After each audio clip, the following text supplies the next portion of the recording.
আপনাদেরকে বলা হয়েছে ধর্ম না মানলে কবরের মধ্যে আযাব আছে। ভাই কবর অনেক দূরে, এটা আমার আল্লাহর কুদরতির হস্তে ছেড়ে দিয়েছি। আমার আল্লাহ মাফ করে দেবেন, আমার আল্লাহ দয়াশীল ক্ষমাশীল। আমাদেরকে জাহান্নামে দিয়ে আল্লাহর কোনো লাভ আছে? ও আল্লাহ ভয় লাগাইতো। আপনার মা আপনাকে ভয় লাগায় নাই? আপনার বাবা বলে নাই আজকে ঘরে আইলে টাং বলে নাই? আমার বাবা তো প্রত্যেকদিন পায়টা ভেঙে ফেলছে, আইও না আজকে। আর আমার মা ছিল পিঠের চামড়া তুলে নিবে।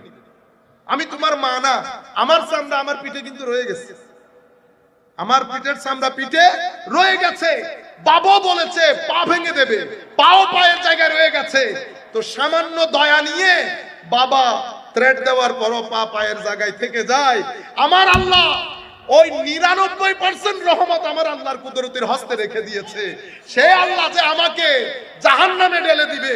যুবক, তোমাকে রাত দিন জাহান্নামের ভয় দেখায়, যারা ভয় দেখায় তাদেরকে বলবা বেটা জাহান্নামও সৃষ্টি, আমিও সৃষ্টি, কিন্তু আমি আশরাফুল মখলুকাত, জাহান্নাম আশরাফুল মখলুকাত না। জাহান্নাম থেকে বেঁচে থাকবো, জাহান্নামের মালিককে ভয় পাবো। ভয় জাহান্নামের না, ভয় জাহান্নামের মালিকের। আপনারা বুঝতে পেরেছেন? কো ভয়াবহ হবে কিয়ামত। এগুলো আমাদের বক্তব্য যা শুনছি। তো একটা মাহফিলের মধ্যে হুজুর কিয়ামতকে এমন ভাবে বর্ণনা করছে, মনে হয় যেন আল্লাহ বসে আছে একটা বড় হ্যামার নিয়ে। ওরে খোদা, আরে বেটা বনি ইসরাইলের 99 জনকে হত্যা করেছে, অতঃপর 100 জনকে হত্যা করেছে। এমন ব্যক্তিকেও আমার আল্লাহ মাফ করে দিয়েছে। বুঝতে পেরেছেন আপনারা? তো আমি বলতেছি হুজুর কিয়ামতের মধ্যে কি খালি মায়ের কথা আসছে? আপনি একটা একটা আয়াত পড়েন, আমি দেখি কোন জায়গার মধ্যে শুধু মায়ের কথা এসেছে। প্রত্যেক যেই জায়গায় কিয়ামতের ভয়াবহতার বর্ণনা এসেছে, একই আয়াতের মধ্যে কিয়ামতের রহমতের বর্ণনা এসেছে। আসে নাই? ইন্নাল্লাযীনা সাবাকাত লাহুম মিনাল হুসনা উলাইকা আনহা মুবাদুন লা ইয়াসমাউনা হাসিসাহা ওয়া হুম ফী মাশতাহাত আনফুসুহুম খালিদুন লা ইয়াহজুনুহুমুল ফাযাউল আকবার ওয়া তাতালাক্কাহুমুল মালায়েকা হাযা ইয়াউমুকুমুল্লাযী কুনতুম তুআদুন। কো আজকে আপনাদের দিন, এনজয়। আজকে আপনাদের দিন, এনজয়। কিন্তু আপনাদের আমাদের ছেলে, আমার এক পরিচিত মানসিকভাবে অসুস্থ হয়ে গেছে, জাহান্নামের ভয় দেখাইতে দেখাইতে, কবরের আযাবের ভয় দেখাইতে দেখাইতে। আমার ভাই, আযাব যখন বলবেন রহমতের কথা বলবেন, এটা আমার আল্লাহর সুন্নত। কোরআনের হেন কোনো আয়াত নাই যে আয়াতে আমার আল্লাহ শুধু আযাবের কথা বলেছে, রহমতের কথা বলে নাই। যেই জায়গায় আযাবের কথা এসেছে আগে রহমতের কথা এসেছে। কিন্তু আমরা এগুলা বাদ দেই। দুনিয়ার মধ্যে তো আপনি শান্তি চান।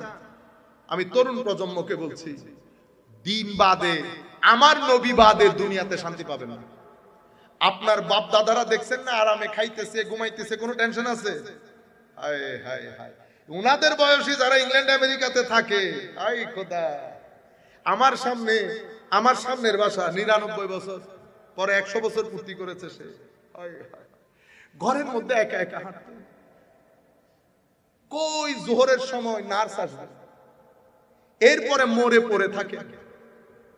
টেলিফোন না তুললে বুঝতে পারে যে পড়ে মরে আছে। কি সুন্দর জীবন, কি সুন্দর জীবন। আমাদের ছেলেরাও শুরু করেছে এখন, মা বাবার খবর নেয়।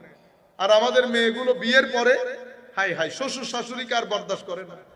যেই ঘরের জামাই শ্বশুর শাশুড়িকে বেশি ওয়েলকাম করে সেই ঘরে শান্তি। এটার নাম ইয়াজিদিয়ত, এটার নাম ইয়াজিদিয়ত। হুসাইনিয়ত হচ্ছে ব্যালেন্স করা। আমার বাপ দাদারা ব্যালেন্স করেছে, আমার মারা ব্যালেন্স করেছে। মনে রাখবেন, মারাও তো শুনতেছেন, আপনার কবর কিন্তু কোথায় হবে? শ্বশুর বাড়িতে। আমার মার কবর, আমার মার ভাইয়েরা জিয়ারত করতে আসে, কালে সন আসে, আমার মার জিয়ারত করে আমার মায়ের শ্বশুর বাড়ির লোকজন। সুতরাং আমরা বলছি না কাউকে ঢুকাইতে কাউকে বের করতে, ব্যালেন্সের কথা বলছি। ব্যালেন্স, ইন্নাল্লাহ ইয়ামুরু বিল আদল, আদল করেন, শান্তি পাবেন না, শান্তি পাবেন না। আমার নবীর দেখানো বিধান থেকে 1 ইঞ্চি তার উদার হলে শান্তি পাবেন না। রয়ে গেল গুনাহ, হায় হায় গুনাহ করব, রাতে আল্লাহর দরবারে আল্লাহর কুদরতের কদম ধরে পড়ে থাকবো, আল্লাহ মাফ করে দাও, আল্লাহ মাফ করে দাও। মারে বেড়াই ধরলে জড়াই ধরলে মা 2 মিনিট পরে হাসি দেয়। এটা আমার আল্লাহর রহমতের 100 ভাগের 1 ভাগের ফোঁটা। আর 100 ভাগ রহমত 99 ভাগ নিয়ে আমার আল্লাহ বসে আছে, আমার আল্লাহ বসে আছে। সেই আল্লাহ বলতেছেন, বান্দা লা তাকনাতু মির রাহমাতিল্লাহ ইন্নাল্লাহা ইয়াগফিরুয যুনুবা জামিআ। তুমি কেন পেরেশান হচ্ছিস বান্দা? চিন্তা করিস না, আমি কথা দিচ্ছি মাফ করে দেব, মাফ করে দেব। কিন্তু কারো উপর জুলুম করবেন না, কারো হক টানাটানি করবেন না। টাকা আপনার হলে নিবেন, লাখ টাকা বাইরে দিয়ে চলে গেলে মনে করবেন আবর্জনা। যেই তারিখে মানুষের টাকা ভিতরে ঢুকাবেন, আরেক জানালা দিয়ে আপনার শান্তি বের হয়ে যায়। যদি চান পরিবার পরিজন নিয়ে শান্তিতে থাকতে, প্রথমে তো কারো টাকা পকেটে ঢুকাবেন না। লাখ টাকা চলে যায় পৃথিবীতে, এই টাকা যারাই ঢুকাইছে হায় হায় হজম হয় না। এরপরে মনে করতেছেন কজুর মৃত্যুর পরে মারা যাব, কবরে ঢুকে যাব। জান বের হওয়া এত সহজ না। নিজের চোখে দেখেছি, নাক দিয়ে রক্ত পড়া শুরু হয়েছে, জান বের হয় না, জান বের হয় না। এরপরে যেই কারণে ঘটনা ঘটেছে তারে ডেকে এনেছে, বেটা মাফ করে দে, মাফ করে দে বেটা। কজুর বহুত কষ্ট দিছে, মাফ করবো না। আল্লাহ জান বের হবে না। এ মনে করেছিল, অসংখ্যবার জুমার মসজিদে বলেছি, বান্দা জান বের হওয়া এত সহজ না। খবরদার, মানুষের উপর জুলুম করবেন না, ভাই বোনের উপর জুলুম করবেন না। বাবার সম্পত্তিতে আপনার যেমন হক, আপনার বোনেরও সেরকম হক। হক মেরে আমার আল্লাহর দুনিয়া থেকে ইজিলি এক্সিট নিয়ে চলে যাবেন। ই মুহালাস, ই মুহালাস। হাদিসে পাকের মধ্যে আমার নবী বলেছেন, জুলুম তিন প্রকার। এক প্রকার জুলম আমার আল্লাহ মাফই করেন না, সেটা কি? শিরকের জুলম। আরেক প্রকার জুলম লা ইয়াতরুকুল্লাহু শাইআ, এতটুকু ছাড় দেন না আমার আল্লাহ, সেটা যখন মানুষের উপরে জুলুম করবে। খবরদার, এটা ইয়াজিদিয়ত। আসেন শান্তির সমাজ গড়ি, জুলুম মুক্ত, জুলুম মুক্ত, অশ্লীলতা মুক্ত। বাকি রয়ে গেল গুনাহ, বেশি গুনাহ হয়ে গেছে। সবাই যখন শুয়ে যাবে, যাই নামাজে বসে থাকবেন, আল্লাহ কান্দরে বসে থাকবেন, আল্লাহ মাফ চায়, মাওলা মাফ চায়। কিছুক্ষণ পরে দেখবেন অজর দ্বারায় কান্না আসতেছে, মনে করবেন মাফ হয়ে গেছে, মাফ হয়ে গেছে। আর যদি এত মাফ না হয়, শাহজালাল এমনির দরবারে যাইয়া বসে থাকবেন, আল্লাহকে বলবেন, আল্লাহ তোমার নূরের এক খাজিনার দরবারে এসেছে। আমি না গুনাহগার, আমি গুনাহগার, আমি তো মানতেছি, কিন্তু আমি আপনাকে যে মানি এটাও তো সত্য, এটা মিথ্যা নেই। আল্লাহ, পৃথিবীর কোন মানুষের সাথে আমার কোনো শত্রুতা নাই, কিন্তু কেউ যদি আপনার শানে বেয়াদবি করে, আমার গায়ের মধ্যে আগুন ধরে, আল্লাহ এটা আপনাকে পছন্দ করি বলে ধরে। আল্লাহ এটা যেমন সত্য, এটাও তেমন সত্য। এখন তুমি ক্ষমা করো আল্লাহ, তুমি ক্ষমা করো আল্লাহ। আল্লাহ ক্ষমা করে দেন, আল্লাহর ইজ্জতের কসম, আল্লাহ ক্ষমা করেন, ক্ষমা করেন, ক্ষমা করেন। এবং এমন এমন নিয়ামত দান করেন আপনি কল্পনাও করতে পারবেন না। একজন জিজ্ঞেস করতেছে, তোর কেমনে বুঝবো আল্লাহ আমারে মহব্বত করে? যেই তারিখ থেকে আপনি আল্লাহরে মহব্বত করবেন, মনে করবেন আল্লাহ আপনাকে মহব্বত করে। উপর থেকে মহব্বত না হইলে নিচ থেকে মহব্বত আসবে না। যে রহমত কোন নজর বর হাল জারম ইয়া রাসূলুল্লাহ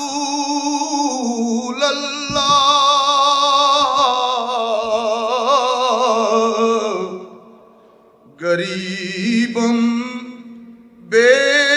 বেনওয়ায়ম খাকে সারম ইয়া রাসূলুল্লাহ সালাতুন ইয়া রাসূলুল্লাহ আলাইকুম সালামুন ইয়া হাবিবাল্লাহ আলাইকুম। আহলে সুন্নাত ওয়াল জামাত এক হাত সাহাবায়ে কেরামের কদমে, আরেক হাত আলে রাসূলের কদমে। একজন আমাদের, একদল আমাদের নৌকা, আরেক দল আমাদের তারকা। নৌকা চলতে গেলে তারকা লাগে, তারকা হেদায়েত দিতে গেলে নৌকা লাগে। দুইজন একসাথে হলে আহলুস সুন্নাত ওয়াল জামাত। এই কথা বলেছেন ইমাম রাজি উনার তাফসীরে কবিরের মধ্যে। আপনারা বুঝতে পেরেছেন? এভাবে ইয়াজিদিয়তকে প্রমোট করা হচ্ছে। এখন আমার নবী সাল্লাল্লাহু আলাইহি ওয়াসাল্লামকে আমরা একবার জিজ্ঞেস করি, হুজুর আপনি বলেছেন লাইলুহা কানাহারিহা, আমার উম্মতের জন্য আমি অন্ধকার রেখে যাচ্ছি না, তো আমার নবী কি ইয়াজিদের ব্যাপারে কিছু বলে যায় নাই? হায় হায়। হযরতে আবু হুরায়রা রাদিয়াল্লাহু তাআলা আনহু হায় হায়, বাজার দিয়ে হাঁটার সময় বলতেন আল্লাহুম্মা ইন্নী আউযু বিকা মিন রাসিস সিদ্দিন ওয়া ইমারাতিস সিবিয়ান। আল্লাহ 60 হিজরি আসার আগে আমারে তুলে নিন, আমি কোন এই চব, আপনারা সব বুঝেন, চিটেঙ্গা ভাষায় বলে চব, হাঙ্কি পাঙ্কি, কই এই 25 বছর যা আমাদের এক হুজুর একটা শব্দ বলেছেন, দাঁড়ান আমি চিন্তা করি, আচ্ছা মনে পড়ছে, বাইল্লা মৌলবী। বাইল্লা মৌলবী মানে বুঝেন আমাদের মতো আর কি, হ্যাঁ, হাই খুদা হাত টাট নারে এমন ভাবে ওয়াজ করে মনে হয় আলমের সাগর, বলে ক্লাস 6 এর মধ্যে ঢুকাই দিলে ক্রেন দিয়ে টেনে বের করতে হয় হুজুরকে। আমাদের কথা বলতেছি, কারো কথা না, আমি নিজের কথা বলতেছি। জমানা এমন এসে গেছে, আলেম উলামা স্টেজে বসে থাকে, হযরত জালালউদ্দিন রুমি বলছেন জমানা এমন আসবে আলেম উলামা চুপ হয়ে যাবে, তাদের মাথার উপরে খেলবে জাহেল মূর্খরা। জাহেল মূর্খরা। কোন কথা বলতে চেয়েছিলাম মনে আছে আপনাদের? একটু কফি দেন। সালাতুন ইয়া রাসূলুল্লাহ আলাইকুম, সালামুন ইয়া হাবিবাল্লাহ আলাইকুম। 60 হিজরি থেকে পানা চায়। হযরত আবু হুরায়রা বলতেন, আরেকটা কথা বলতেন, আমি আমার নবী থেকে 2টি ইলম শিখেছি, একটা যদি বলি আমার গলা কাটা যাবে। বুখারী শরীফের মধ্যে এটার একটা স্পষ্টতা এসেছে। মারওয়ানের সাথে হযরত আবু হুরায়রা বসা, উনি বলছেন আমার নবীর মুখে আমি শুনেছি আস-সাদিক আল মাসদুক, পৃথিবীর সবচেয়ে সত্যবাদী, স্রষ্টার সৃষ্টির সবচেয়ে সত্যবাদী বলে গেছেন আমার এই উম্মত ধ্বংসপ্রাপ্ত হবে, আমার এই উম্মত ধ্বংসপ্রাপ্ত হবে। এই কুরাইশের কিছু বাইল্লা মৌলবী কম বয়সী সুলতানের হাতে, আপনি যদি চান, তখন এই কথা শোনার পরে মারওয়ান বলছেন তাদের উপর লানত পড়ুক। বুখারী শরীফের হাদিস।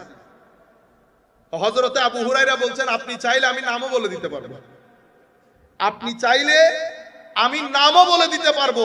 তাইলে বুখারীর এই হাদিস হযরতে ইবনে হাজার আসকালানী, বদরুদ্দিন আইনি, আরো যারা হাদিসের ব্যাখ্যা করেছেন তারা এই হাদিসটা রওয়ায়াত করেছেন। হযরত আবু হুরায়রা বলতেন এক দুই ধরনের জ্ঞান শিখেছি, এক ধরনের জ্ঞান বলি আর এক ধরনের জ্ঞান পকেটে রাখি, এটা বললে আমার গলা কাটা যাবে। আর হযরতে আবু হুরায়রা বাজারে হাঁটার সময় বলতেন আল্লাহ 60 হিজরি থেকে পানা চায়। কেন? সমস্ত মুহাদ্দিসিন বলছেন যাদের হাতে আমার নবী বলেছেন উম্মত ধ্বংসপ্রাপ্ত হবে, তাদের প্রথম ব্যক্তির নাম ইয়াজিদ, নাম্বার 1। নাম্বার 2, এই হাদিস ইমাম ইবনে আবি শাইবা বর্ণনা করেছেন। হাদিস আমাদের এখানে হাদিস বললে এখন কেউ সহিহ, কেউ দঈফ, সবাই তো বড় বড় মুহাদ্দিস এখানে, ঠিক না? হ্যাঁ, এক ভদ্রলোক উনি ইংরেজিতে বক্তব্য দিয়েছেন, বক্তব্য দিয়ে বলতেছেন দিস হাদিস ইজ অথেন্টিক, দিস হাদিস ইজ অথেন্টিক। ওয়াই? হাযা হাদিসুন হাসানুন সহিহ, অথবা হাযা হাদিসুন সহিহ। আল্লাহ দেখছেন নি অবস্থা, জাহেল মূর্খ। তো বক্তব্য শেষ হওয়ার পরে আমি ওনাকে বলতেছি ভাইজান একটু কথা বলতে পারবো? তো আমিও প্যান্ট শার্ট পরা, তো উনি বুঝতে পারেন নাই। বলতেছে কি বিষয়? আল্লাহ আপনি বলছেন না হাযা হাদিসুন সহিহ, ট্রান্সলেশন করলেন না দিস হাদিস ইজ অথেন্টিক, তো হাযা হাদিসুন গায়রু সহিহ, এই হাদিস সহিহ না, এটা ট্রান্সলেশন কি হবে? এটা ট্রান্সলেশন আমি কি ভুল করছি? আল্লাহ এটা আমি বলবো কেন, ডিসাইড আপনি করেন, কত আপনি বলছেন ফতোয়া আপনি দেন।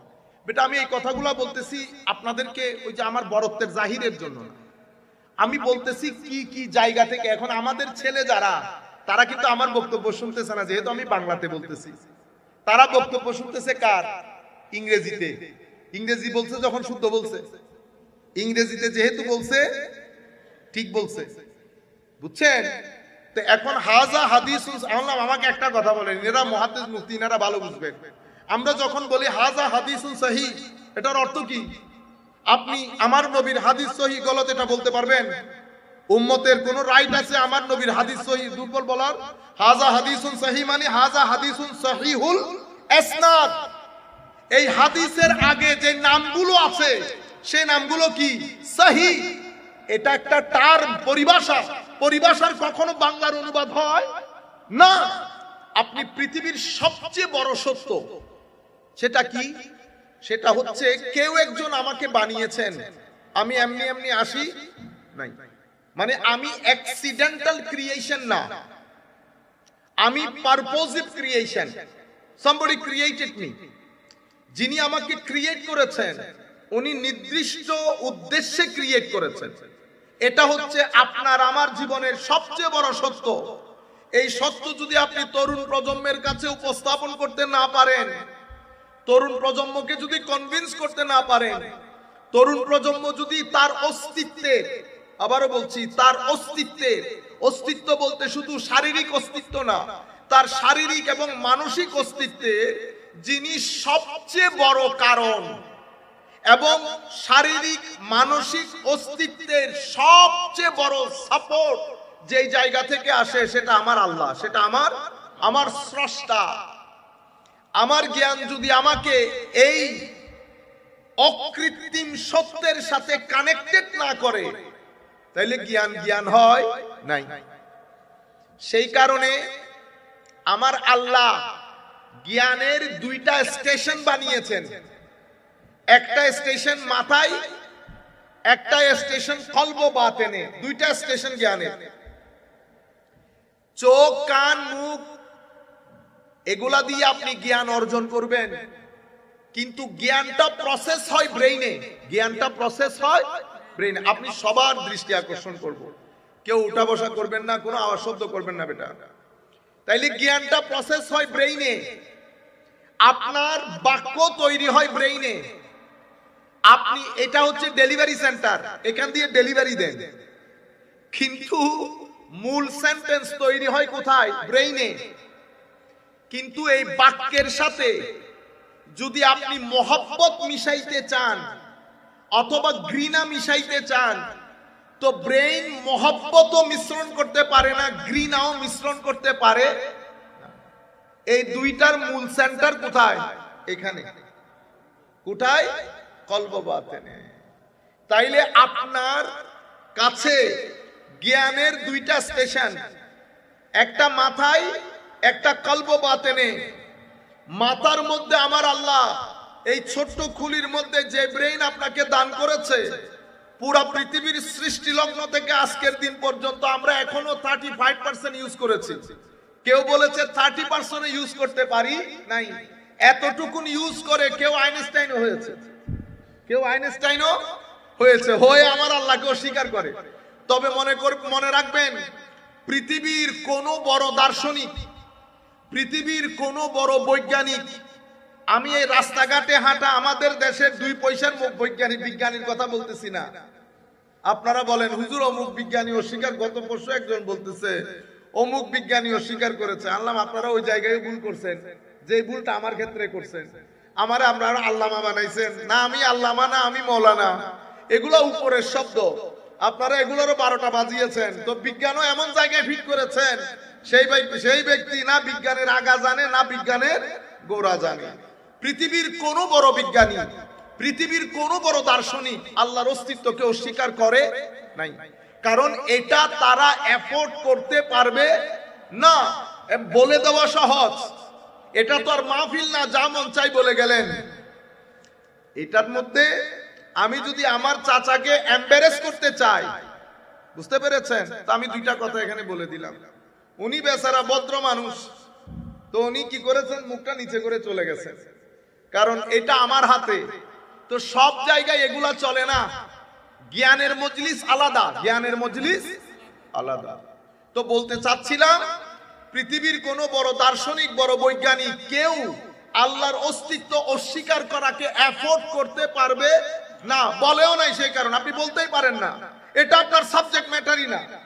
এটা আপনার সাবজেক্ট, যিনি বিজ্ঞানী উনি এটা নিয়ে গবেষণা করেন, মানে রুমের ভিতরে কি আছে, উনি রুমের বাইরে যেতে পারবেন না, এটা আপনার বিষয়ই না। আপনি চালান কার, আপনি এরোপ্লেন নিয়ে কথা বলতে পারবেন? কারওয়ালা যদি এরোপ্লেনের ফতোয়া দেয় কেউ গ্রহণ করবে? ঠিক সেরকম, মানে কারওয়ালা এরোপ্লেনের ফতোয়া এফোর্ড করতে পারবে না। তাইলে জ্ঞানের দুটি স্টেশন আল্লাহ আপনাকে দান করেছেন, একটা ব্রেইন, একটা কল্প বাতেন। মোহব্বত, ঘৃণা, ঈমান। ঈমানের সেন্টার ব্রেইন না, ব্রেইনকে বলি আসবাব বা সবব, ওসিলা। ব্রেইন দিয়ে আপনি ওখানে পৌঁছাবেন, কিন্তু জ্ঞানের সেন্টার বানানো হয়েছে কোথায়? কল্প বাতেন। এই জন্য আমার নবী সাল্লাল্লাহু আলাইহি ওয়াসাল্লামকে আল্লাহ যে দায়িত্ব দিয়েছেন, সে দায়িত্বের মধ্যে অন্যতম দায়িত্ব হচ্ছে এই সেন্টারটাকে কি করা? পরিষ্কার করা। এই সেন্টারটাকে পরিষ্কার করা। মনে রাখবেন, মানুষের ভিতরে আল্লাহ, মানুষকে আরবির মধ্যে হাইওয়ান বলে, সাথে আরেকটা শব্দ ইউজ হয় নাতেক। আমাদের এখানে কেউ কাউকে হাইওয়ান বললে কি যে রাগ করে, অথচ হাইওয়ান কিন্তু গালি না। হায়াওয়ান মানে কি? প্রাণী, যার ভিতরে কি আছে? প্রাণ চঞ্চলতা আছে, তাকে হাইওয়ান বলে।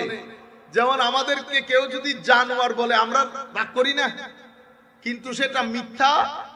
জানওয়ার, জানওয়ার, যার ভিতরে জান আছে, উনি তো মিথ্যা বলে নাই।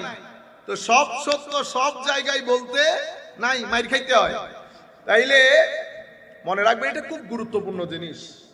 আপনারা এখানে যারা বসেছেন সব একই লেভেলের শ্রোতা না, আমাদের এখানে 3 লেভেলের শ্রোতা আছে। এখন আমি কথা বলার সময় খুব সাবধানতা অবলম্বন করতে হয়, এডিট করতে হয় কথাবার্তার মধ্যে। আমরা চাচ্ছি বক্তব্যের এই জায়গার মধ্যে একটা বড় পরিবর্তন আসুক। যদি এই পরিবর্তন আমরা করে যেতে না পারি, তো আজ থেকে 10 বছর পরে মাহফিল যেগুলা হবে, সেই মাহফিলের যারা শ্রোতা হবে, তারা আপনাদের থেকে পরিপূর্ণরূপে ডিফারেন্ট হবে। তাদের টেস্ট ডিফারেন্ট হবে, তাদের আন্ডারস্ট্যান্ডিং ডিফারেন্ট হবে। এদের কাছে দিন পৌঁছানোর উপর ডিপেন্ড করবে তারা মুসলমান থাকবে কি থাকবে না। আপনারা বুঝতে পেরেছেন? আমার দাদা দাদিরা যারা তাহাজ্জুদ পড়ে, তাদের নাতি নাতনিরা শুধুমাত্র জুমার নামাজে যায়। শুধুমাত্র জুমার নামাজে আপনি আপনার ছেলেকে মনিটর করেন, দেখেন তার চিন্তা চেতনা কেন? কারণ সে এমন জায়গার সাথে কানেক্টেড, দিন রাত ওই কানেকশন সে মেইনটেইন করে, ওই কানেকশন সে মেইনটেইন করে। সেটা হচ্ছে ওয়েস্টার্ন ওয়ার্ল্ডের সাথে কানেকশন। যে এলাকার সাথে সে কানেকশন রাখে, সেই এলাকা চায় আপনার ভিতর যেন ধর্মের গ্রিপ লুজ হয়ে যায়, ধর্মের গ্রিপ লুজ হয়ে যায়। তাকে দিন ও রাত এগুলা বলে বলে তাকে কনভিন্স করা হয় যে দিন মানি ব্যাকওয়ার্ডনেস, দিন মানি ব্যাকওয়ার্ডনেস, পশ্চাৎপদতা। এটা তাকে বলা হয়। ব্যক্তি ক্ষেত্রেও কিন্তু সে একই জিনিস দেখে। সে মাদ্রাসায় দেখে গরিবের ছেলে যায়, এবং আমাদের এখানে ব্যাঙের ছাতার মতো আপনারা মাদ্রাসা বানিয়েছেন। ছেলে কতগুলাকে দৌড়ে দৌড়ে এনে আপনারা মাদ্রাসায় পড়াচ্ছেন সবাইকে, কাউকে হাফেজ কাউকে আলেম। বলেন তো দেখি, সে বড় হয়ে কি করবে? কি করবে সে? দ্বীনের খেদমত। দ্বীনের খেদমত এত আসান জিনিস না। এখানে সমাজের রতি মহারতির চোখে চোখ রেখে সত্য কথা বলার জন্য তার একটা পারিবারিক ব্যাকগ্রাউন্ড দরকার। তার বেনেয়াজি আসে কোত্থেকে? বেনেয়াজি প্রথমে পারিবারিক ব্যাকগ্রাউন্ড থেকে আসে, অতঃপর সিজদা থেকে আসে। সেই সিজদা দিবে কোত্থেকে? তার তো চুলার মধ্যে আগুন জ্বলছে কিনা সকাল সন্ধ্যা পা দিয়ে দেখতে হচ্ছে। আপনি তাকে 2 পয়সার, আপনারা হয়তো বলতে পারেন হুজুর না না এরকম না, আমরা অনেক সম্মান করি। কেউ বিয়ে দেন, হুজুর যদি কেউ বায়োডাটার মধ্যে দেখে উনি কি, উনি ইমাম সাহেব, বিয়েতে আগ্রহী হন না। আপনারা সোসাইটির গুরুত্বপূর্ণ মিটিং এর মধ্যে কোন হুজুরকে রাখেন, তাইলে বোঝা যাচ্ছে ইনারা হচ্ছে সমাজের ব্যাকওয়ার্ড সোসাইটি। তো সেই ইন্টারন্যাশনাল ওয়ার্ল্ড থেকে কি পেয়েছে? পেয়েছে দিন ব্যাকওয়ার্ডনেসের নাম। আমি এগুলা বলছি হুসাইনিয়ত আর ইয়াজিদিয়ত বোঝানোর জন্য, কিছুক্ষণ পরে বুঝবেন। তাইলে তারা বলেছে, প্রপাগান্ডা করেছে, প্রপাগান্ডা, এবং দেশে বিদেশে অসংখ্য অর্গানাইজেশনকে কাজে লাগিয়েছে এই প্রপাগান্ডা ছড়ানোর জন্য। দিন ব্যাকওয়ার্ডনেস পৃথিবীতে বিজ্ঞানের উৎকর্ষতার পরে সমস্ত ধর্ম দরজা জানালা বন্ধ করে দিয়েছে। ফিল্ডের মধ্যে খেলোয়াড় নাই। বিভিন্ন ধর্ম আপনারা নাম গুনতে থাকেন, প্রত্যেক ধর্মের মধ্যে গ্রেডটা নিচে নামতেছে। এবং গত 50 বছরে যারা পৃথিবীতে আমাদের কাছে সংবিধান বিক্রি করেছে, মানবাধিকারের সংজ্ঞা বিক্রি করেছে, আপনারা বুঝতে পারছেন কথা কঠিন হচ্ছে না তো? সংবিধান তো আপনি নামমাত্র লিখেছেন, কোনো না কোনো কিছুর উপর ভর করে তো লিখেছেন। কার উপর ভর করেছেন? মদিনার সনদের উপর না, আপনারা ব্রিটেন থেকে এটা দাঁড় করেছেন। তারা আপনাদেরকে শিখিয়েছে গণতন্ত্রের ডেফিনিশন কি, মানুষের অধিকারের ডেফিনিশন কি, ওইটা দিয়ে আপনি চলছেন। আপনার ইনকাম ট্যাক্স কে দিবে, কিভাবে দিবে, কয় টাকা দিবে, সব কিছু এ থেকে জেড পর্যন্ত একটা জিনিস আপনার পকেট থেকে বের করেন নাই। সব ওনারা যাহা দিয়ে গিয়েছেন আমরা আমান্না ওয়া সাল্লামনা বলে ওগুলাই মেনে নিচ্ছি, সব বাদ দিয়ে দেন। ট্রাফিক আইন, ট্রাফিক মানে আমাদের ব্রেইনের মধ্যে এত গুণে ধরেছে, সিম্পল একটা ট্রাফিক আইনও আমরা বানাইতে পারি না। এরা ট্রাফিক আইন বানায়, এরা ব্যাট দেন না, বিএটি ব্যাট দেন, ওইটার সিস্টেমও ওরা বানিয়েছে। আমরা কি করেছি? ইম্পোর্ট করেছি। আমাদের ব্রেইন এত এত এত অলস হয়ে গেছে। আর ভালো ব্রেইনগুলা, ভালো ব্রেইনগুলা তারা অক্সফোর্ডে, ক্যামব্রিজে, বিভিন্ন ইউনিভার্সিটিতে ডিগ্রি দিয়ে দিয়ে, টাকা দিয়ে দিয়ে, স্কলারশিপ দিয়ে দিয়ে, আমি অহংকার করেছি আমার ছেলে স্কলারশিপ পেয়েছে। বেটা এটাকে দূরে রাখেন, ডিস্টার্ব না হয় মতো। তাহলে আমার ছেলেগুলো ওখানে চলে গেছে, এটাকে বলে ড্রেনাইজেশন অফ ব্রেইন। ড্রেনাইজেশন অফ, আপনারা আমার কথা বুঝতেছেন? ব্রেইনকে ড্রেন করে নিয়ে যাচ্ছে, ওনারা ওখানে চলে গেছেন। আপনিও শান্তি, আমার ছেলে ওখানে সেটেল, অক্সফোর্ডে রিসার্চ করে। রিসার্চ মানে তাকে টাকা পয়সা দিয়ে ব্রেইন খরিদ করে ফেলেছে। আর ব্রেইনকে ড্রেন বানানোর জন্য আমাদের ইউনিভার্সিটি গুলার মধ্যে এটা অমুক দল, এটা সমুক দল, ছেলেগুলা কই রিসার্চ করবে, দাও দামা নিয়ে ইউনিভার্সিটিতে দৌড়াদৌড়ি করে। ঢাকা বিশ্ববিদ্যালয় যদি 20 বছর সুযোগ পায়, অক্সফোর্ড ক্যামব্রিজের সামনে ঢাকা বিশ্ববিদ্যালয় দাঁড়াতে সময় লাগবে 20 বছর। আপনারা আমরা মনে করি আমেরিকা মানে অনেক কিছু। আল্লাহর ইজ্জতের কসম, আমাদেরকে যদি 20 থেকে 30 বছর সময় দেয়, যেই পরিমাণ মেধা আল্লাহ বাংলাদেশ, ইন্ডিয়া, পাকিস্তানকে দান করেছে, সেই মেধা দিয়ে আমাদের বুয়েট বলেন, ঢাকা বিশ্ববিদ্যালয়, জাহাঙ্গীরনগর বিশ্ববিদ্যালয়, আরো যে সমস্ত বিশ্ববিদ্যালয়গুলো আছে, সেটা আন্তর্জাতিক পর্যায়ে আসতে আমাদের সময় লাগবে 30 বছর মাত্র। আফসোসের বিষয়। এখন একটা দোয়া করব, আপনারা আমিন বলবেন। মাওলা, আমাদের এই দেশ, আমাদের এই ছেলেগুলাকে, ব্রেইনগুলাকে যারা বাইরে যাওয়ার জন্য এই দেশে অরাজকতা সৃষ্টির পেছনে যারা দায়ী, যারা হুসাইনিয়তের গলা টিপে ধরেছে, ইয়েজিদিয়তকে সামগ্রিক ক্ষেত্রে প্রমোট করেছে, করাপশন ইয়েজিদিয়ত, সুদ নেওয়া ইয়েজিদিয়ত, ঘুষ নেওয়া ইয়েজিদিয়ত, দুধের মধ্যে মিক্স করা ইয়েজিদিয়ত, 2 নম্বরই করা ইয়েজিদিয়ত, যারা এই সমস্ত ডিক্টেটরশিপ ইয়েজিদিয়ত, আমাদের ছেলেগুলো কোর্টের কাছারিতে ঘুরতে ঘুরতে জুতা ফিনিশ হয়ে যায়। আইন অধিকার দেওয়ার কোনো মানুষ নাই, সবকিছু ইয়েজিদিয়ত। যারা আন্তর্জাতিক বিশ্বে আদর্শের ক্ষেত্রে হুসাইনিয়তকে গ্রহণ করে আমাদের দেশের রন্ধ্রে রন্ধ্রে ইয়েজিদিয়তকে প্রমোট করেছে, আল্লাহ তাদের তকদিরে যদি হেদায়েত থাকে তুমি হেদায়েত করো, যদি হেদায়েত না থাকে আল্লাহ তাদেরকে ভালো কোনো মানুষ দিয়ে পরিবর্তন করে তাদেরকে সমুদ্রে নিক্ষেপ করো আল্লাহ। সম্মানিত উপস্থিতি, আমরা ঘরে বসে নামাজ দোয়া পড়ছি, পৃথিবী আমাদের রন্ধ্রে রন্ধ্রে ইয়েজিদিয়তকে ঢুকিয়েছে। এরপরে আমাদের মধ্য থেকে কিছু মানুষকে পিক আপ করেছে, তাদেরকে ইয়েজিদ কি বলে না, আমরা ওই মলুনের নাম এখানে নিতে চাচ্ছি না, পুরো মাহফিল গন্ধ হয়ে যাবে। তো আশ্চর্য লাগে, আমি ফেস রিডিং, ফেস, ওই পুলিশে যারা কাজ করে আমাদের দেশে তো সমানে পিটায়, আন্তর্জাতিক বিশ্বে পিটায় না, ফেস রিড করতে পারা যায়। ফেস রিডিং মানে আমি আপনার সাথে কথা বলবো, আপনার এই জিনিসগুলা দেখে আমি বুঝতে পারবো আপনি কি সত্য বলছেন না মিথ্যা বলছেন। হাসি মুখে কাউকে গালি দিতে পারবেন? গালি যখন দিবেন আপনার ফেসে একটা বিশেষ অবয়ব থাকে। আপনি যদি ফার্সি মানুষকে, ইংলিশ মানুষকে বাংলায় গালি দেন, সে হয়তো আপনার শব্দ বুঝবে না, কিন্তু আপনার ফেস দেখে বুঝতে পারবে আপনি কি ঘটনা ঘটাইছেন। তখন আপনি বলবেন কি রে, আমি তো বাংলায় বলছি, ও কেমনে বুঝছে? এটাকে ফেস রিডিং বলে।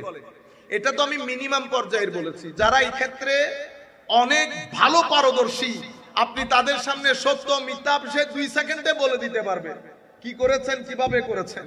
বুঝতে পেরেছেন? তো আমার নবী সাল্লাল্লাহু আলাইহি ওয়াসাল্লাম আল্লাহর দুনিয়ার মধ্যে সবচেয়ে বড় ফেস রিডার। ফেস রিডিং যিনি করেন, উনি যেটা বলেন সত্য হতে পারে, মিথ্যাও উনি গ্যারান্টি দিতে পারবেন না। এটা প্রুফ করার জন্য এভিডেন্স লাগে। কিন্তু আমার নবী রুয়ে জমিনের মধ্যে ওয়ান এন্ড অনলি দূর থেকে চেহারা দেখে বুঝতে পারতো আমার নবী সিনার ভিতরে কি অতিবাহিত হচ্ছে।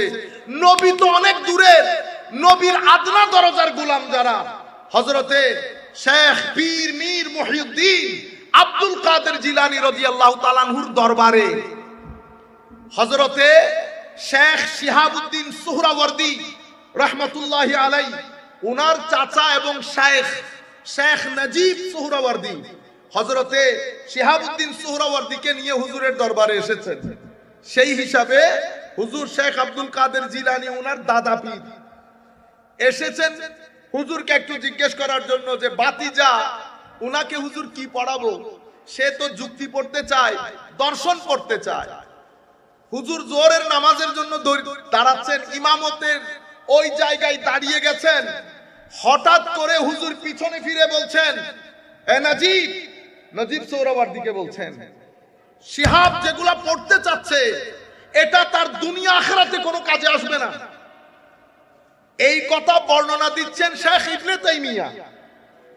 বলেছেন কাশাফাহু, ইয়ানি শেখ মহিউদ্দিন কশফের মাধ্যমে বুঝতে পেরেছেন শেখ নজিব সোহরাওয়ার্দী কি কারণে এসেছে। এটাকে আমাদের তাসাউফের ভাষায় আমরা কি বলি, কাশফ। বুঝতে পেরেছেন? তো আন্তর্জাতিক বিশ্ব আমাদের থেকে 2-4 জন মানুষকে পিক করেছে। পিক করে কেউ বলে রহমতুল্লাহ, কেউ কি বলে রহমতুল্লাহ আলাই বলার সময় কি থাকে, কনফিডেন্স থাকে না। ওই পুলিশে পিটানির সময় নাম বলে না, ঠুস করে নাম বলে চলে যায়, সাহস করে বলতে পারছে না। কারণ আল্লামা ইকবাল বলছে हद ही नहीं हुसैन तेरी इंतकाम की कि लफ्ज यजीद को गाली से बदतर बना दिया। कि हुसैन আলাইহিসসালাম তো আপনার যে প্রতিশোধ আপনি নিয়েছেন সেটার কোনো সীমা পরিসীমা নাই। কিভাবে? ইয়াজিদ শব্দটাকে কিয়ামত পর্যন্ত আপনি গালিতে পরিণত করেছেন। আজকের দিন পর্যন্ত পৃথিবীর কোন মুসলমান ইবাদত করুক না করুক, মুসলমানের ঘরে জন্মগ্রহণ করেছে, অনেক এইথিস্ট কোনদিন ইয়াজিদ নামকরণ করে নাই। ইয়াজিদ নাম নাই আল্লাহর দুনিয়ার মধ্যে। এই কারণে আমি বোধহয় কালকেও বলেছি, আমি চেষ্টা করতেছি কথা রিপিট না হওয়ার জন্য, কিন্তু আমি তো মানুষ, কথা রিপিট হয়ে যায়। ড্যানিশ ফিলোসফার সে বলতেছে, দেখেন একজন ড্যানিশ ফিলোসফার, সে কোনো মুসলমান না, আর এই মুসলমানের ছেলেগুলার কাজ দেখেন। সে বলতেছে কত দারুণ কথা, দেখেন দার্শনিক, রোল অফ হুসেন মানে হুসাইনের রাজত্ব বিগিনস উইথ হিজ মার্টারডম, মানে ইমাম হুসাইন তার রাজত্ব শুরু করেছে শহীদ হওয়ার পর, আর rule of Yazid ends with his life. আর ইয়াজিদ তার শাসন ক্ষমতা খুইয়েছে যুদ্ধে জয় করার কারণে। এটার দারুণ ব্যাখ্যা দিয়েছেন আমার শ্রদ্ধাভাজন শিক্ষক।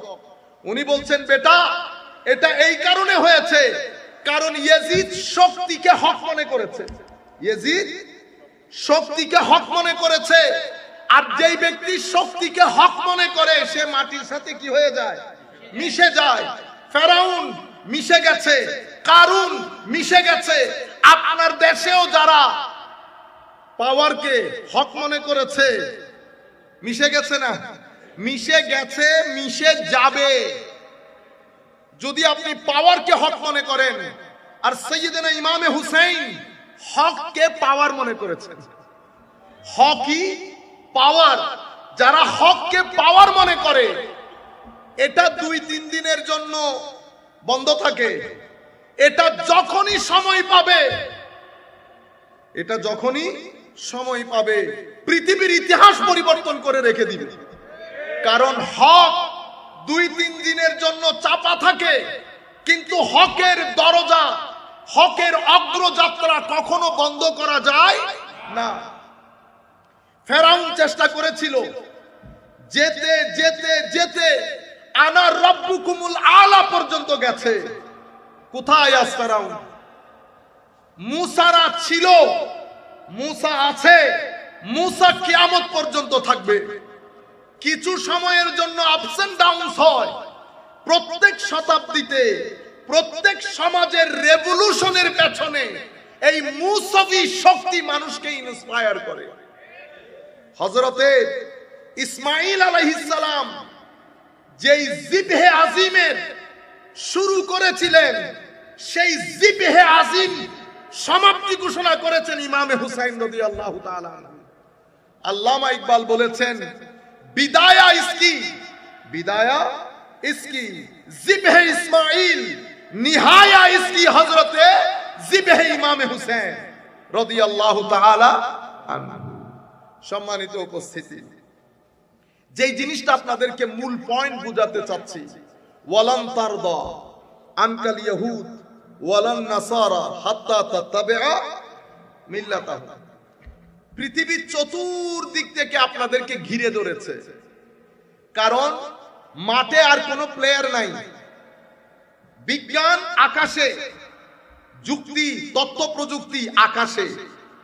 পৃথিবীতে আশেপাশে যত ধর্ম দেখছেন সব দরজা জানালা বন্ধ করে দিয়েছে। কেউ সিনেমার মাধ্যমে, অশ্লীলতার মাধ্যমে নিজের ধর্ম চর্চা করে, আপনারা বুঝে নেন, এবং আপনাদের ঘরে ঘরে ঢুকিয়ে দিয়েছে। আপনারা এই সিনেমার মাধ্যমে এটা দেখেন দুনিয়া তাহাজ্জুদের মধ্যে, তখনও আপনারা ওগুলাই দেখেন, কারণ তাদের হাতে এই মেয়েদেরকে উলঙ্গ অবস্থায় প্রেজেন্ট করে কত গরিব হয়ে গেছে দেখেন, দিনটাকে ধরে রাখতে হচ্ছে। আপনারা বুঝতে পারছেন আমি কোন ধর্মের কথা বলতেছি? তারা প্রত্যেক সিনেমার মধ্যে তাদের এই মূর্তি পূজা, ভূত পূজা এগুলা দেখায়। কোন ধর্মকে উপরে তোলা, নিচে নামা আমাদের উদ্দেশ্য না। আমি আপনাদেরকে রিয়েলিস্টিক মূল কথাটা বলছি। অশ্লীলতা বাহন কেন? আপনি ধর্মটাকে এই যুগে প্রেজেন্ট করার জন্য, এটা খুবই গুরুত্বপূর্ণ। এই যুগে আপনার ধর্ম প্রেজেন্ট করার জন্য যেই ভাষা দরকার, যেই মেথোডোলজি দরকার, কোনোটাই আপনার মধ্যে নাই। সেই কারণে আপনি সিনেমা বেছে নিয়েছেন, আরেক বিশ্ব টাকা পয়সা বেছে নিয়েছে। টাকা দিয়ে আপনাকে কি বলে? আইরে আয়, ভালোবাসা, প্রেম প্রেম প্রেম। এত প্রেম তাদের ভিতরে। ফিলিস্তিনের মধ্যে হাসপাতালে আমাদের রোগী শিশুরা মারা যাচ্ছে, ওখানে তাদের প্রেমের প্রেজেন্টেশন হয় না। লাভ, অল অ্যাবাউট লাভ। বুঝতে পেরেছেন? আমি নাম নিতে হচ্ছে না, আপনারা তো বুঝতে পারছেন। পৃথিবীর টার্গেট আপনারা, কারণ ইউরোপ আমেরিকার মধ্যে গির্জা বাড়ে নাই, টেম্পল বাড়ে নাই, উপাসনালয় বাড়ে নাই, মসজিদ বেড়েছে। মসজিদ বেড়েছে, তরুণ প্রজন্ম মসজিদমুখী হয়েছে। এখন আন্তর্জাতিক বিশ্ব আপনাকে নিয়ে অনেক চিন্তিত। আপনার করণীয় কি সেটা বোঝানোর জন্য বলছি। আন্তর্জাতিক বিশ্ব আপনাকে নিয়ে অনেক চিন্তিত। ওনারা দুই জায়গা থেকে দুইটা প্ল্যান করেছে। একটা প্ল্যান, আপনার দেশের যারা ভালো বিশ্ববিদ্যালয়ে ভালো সাবজেক্টে পড়ে, ঢাকা বিশ্ববিদ্যালয়, বুয়েট, কুয়েট, চুয়েট যাই আছে, এদের প্ল্যান সায়েন্স, ফিলোসফি, বিভিন্ন মাধ্যম দিয়ে তাদের আকীদার জায়গাকে গডলেস করা হয়েছে। নিচ্ছের ফিলোসফি এখানে পড়ানোর কোনো দরকার ছিল না, পড়ানো হয়েছে। চাওয়া হচ্ছে আপনাকে গডলেস করা, আর ওই জায়গা থেকে আপনাকে অ্যাটাক করা হয়েছে যেন ইয়েজিদের প্রমোশনটা বেশি হয়, ইয়েজিদের প্রমোশনটা বেশি হয়। কেন? কারণ ইয়েজিদ বেঁচে থাকলেও ধর্ম বাঁচে না, হুসাইন চলে গেলেও ধর্ম, ইসলাম জিন্দা होता है हर কারবালা के बाद। इसलिए এই জন্য কারবালাকে সবাই ভয় পায়। কেন? কারবালাতে উগ্রতা প্রদর্শন হয় নাই, কারবালাতে ঘৃণা ছিল না, কারবালাতে পৃথিবী দেখেছে ইশক এবং মোহাব্বতের এক আজিম এক্সাম্পল। রব্বে জুল জালালের ইশক ও মোহাব্বত, মদিনায়ে মুনাওয়ারায় শাহিদ নবীর ইশক মোহাব্বত, দ্বীন ইসলামের ইশক মোহাব্বত, এই দুই তিন জিনিসের ইশক মোহাব্বতে একে একে নিজে সহ সমস্ত সন্তান সন্ততির জীবন দিয়ে পৃথিবী এক নতুন ইতিহাস রচনা করছে। তারা মনে করেছিল ইউরিদুনা লিইউতফিউ নূরাল্লাহি বিআফওয়াহিহিম ওয়াল্লাহু মুতিম্মু নূরিহি ওয়ালাউ কারিহাল কাফিরুন। আমার আল্লাহ কখনো যুদ্ধে জিত দিয়ে ধর্মকে বাঁচান, কখনো যুদ্ধে শাহাদাত বরণ করিয়ে দ্বীনকে বাঁচান। বদর যুদ্ধ পর্যন্ত আমার নবী যতদিন ছিলেন সমস্ত যুদ্ধে জিতিয়ে দ্বীনকে বাঁচিয়েছেন, কারবালার প্রান্তরে শাহাদাত করিয়ে দ্বীনকে বাঁচিয়েছেন। সম্মানিত উপস্থিতি, কাজেই পৃথিবী চাই তরুণ প্রজন্মের অন্তরে যেন হুসাইনিয়ত না আসে। সেই কারণে হুসাইনিয়তকে উপড়ে তুলতে হলে হুসাইনিয়তের কিছু সাবস্টেশন পুরো পৃথিবী ব্যাপী বিবৃত। সেই ধরনের একটা স্টেশনের নাম শাহজালাল ইয়েমেনি, একটা স্টেশন শাহপরান, একটা স্টেশন নাসিরউদ্দিন সিপাহসালার, আর একটা স্টেশন আপনাদের এখানে শায়িত শাহ আহমদ শাহ রাহমাতুল্লাহি আলাই। ইনারা হচ্ছেন হুসাইনিয়তের ট্রু রিপ্রেজেন্টেটিভ, যারা হুসাইনিয়তের ইশক মোহাব্বতের স্রোতস্বিনী জায়গায় জায়গায় গ্রামে গ্রামে প্রবাহিত করেছে। সেই কারণে পৃথিবী চায় হুসাইনিয়তের প্রতি আপনার একটা যেন ঘৃণা জন্মে।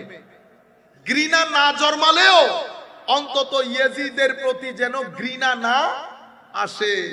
তো পৃথিবী চিন্তা করলো কি করা যায়। আগে হুসাইনিয়ত জিন্দা থাকার পেছনে মূল কাজ যারা করেছে সে তারা হচ্ছেন আমার নবীর নূরের সাবস্টেশন, যারা সিনায়ে মুস্তাফা থেকে নূর গ্রহণ করে পৃথিবীর গ্রামে গ্রামে সেই নূর বন্টন করে অন্ধকারে আচ্ছন্ন জাতিকে ইসলামের আলোয় আলোকিত করেছে। সেই সমস্ত ওলি বুজরগ এখন আমরা শুরু করেছি। এই যে মাজার দেখতেছো, এ সব বেদাতের আড্ডাখানা, সব বেদাতের আড্ডাখানা। সম্মানিত তরুণ প্রজন্ম, অটোমান এম্পায়ার তুর্কির শাসনের পতনের আগ পর্যন্ত যাহা তাদের দৃষ্টিতে বেদাত, যতদিন তুর্কির শাসন আমল পতনের আগ পর্যন্ত পৃথিবীতে জায়গায় জায়গায় মিলিয়ন মিলিয়ন স্কয়ার ফিটের পৃথিবী ইসলামের আলোয় আলোকিত হয়েছে কোন মুহাদ্দিস মুফতির মাধ্যমে না। কাদের মাধ্যমে? ইয়েমেন থেকে কখনো শাহজালাল বের হয়ে এসেছেন, কেউ ফিলিস্তিন থেকে বের হয়েছেন, কেউ বাগদাদের জমিন থেকে বের হয়েছেন। একজন বাগদাদের জমিন থেকে বের হয়েছেন, হতে হতে হতে আজমিরের জমিনে সরজমিনে এসেছেন। আজমিরের সরজমিনে স্টেশন গেড়েছেন, সেই স্টেশন থেকে পুরো সাবকন্টিনেন্টের মুকুটহীন সম্রাট হিসেবে নিজেকে প্রতিষ্ঠিত করেছেন। লাখো মানুষকে ধর্মে দীক্ষিত করে অন্ধকারচ্ছন্ন পৃথিবীর মধ্যে আলো জ্বালিয়েছেন। বুঝতে পেরেছেন?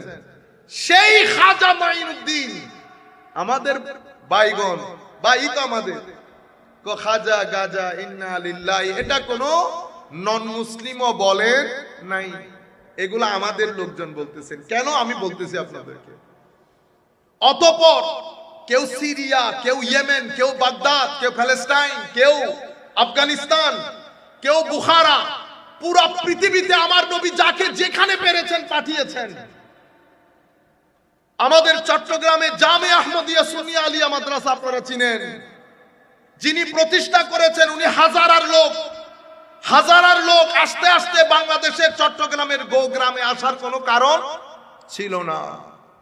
আমার নবী শরীয়ত এবং ইলমে মারিফতের আলো, যেহেতু আমার নবী ইন্নামা আনা কাসিম ওয়াল্লাহু ইউতি, আমি একমাত্র বন্টনকারী, দেন কে?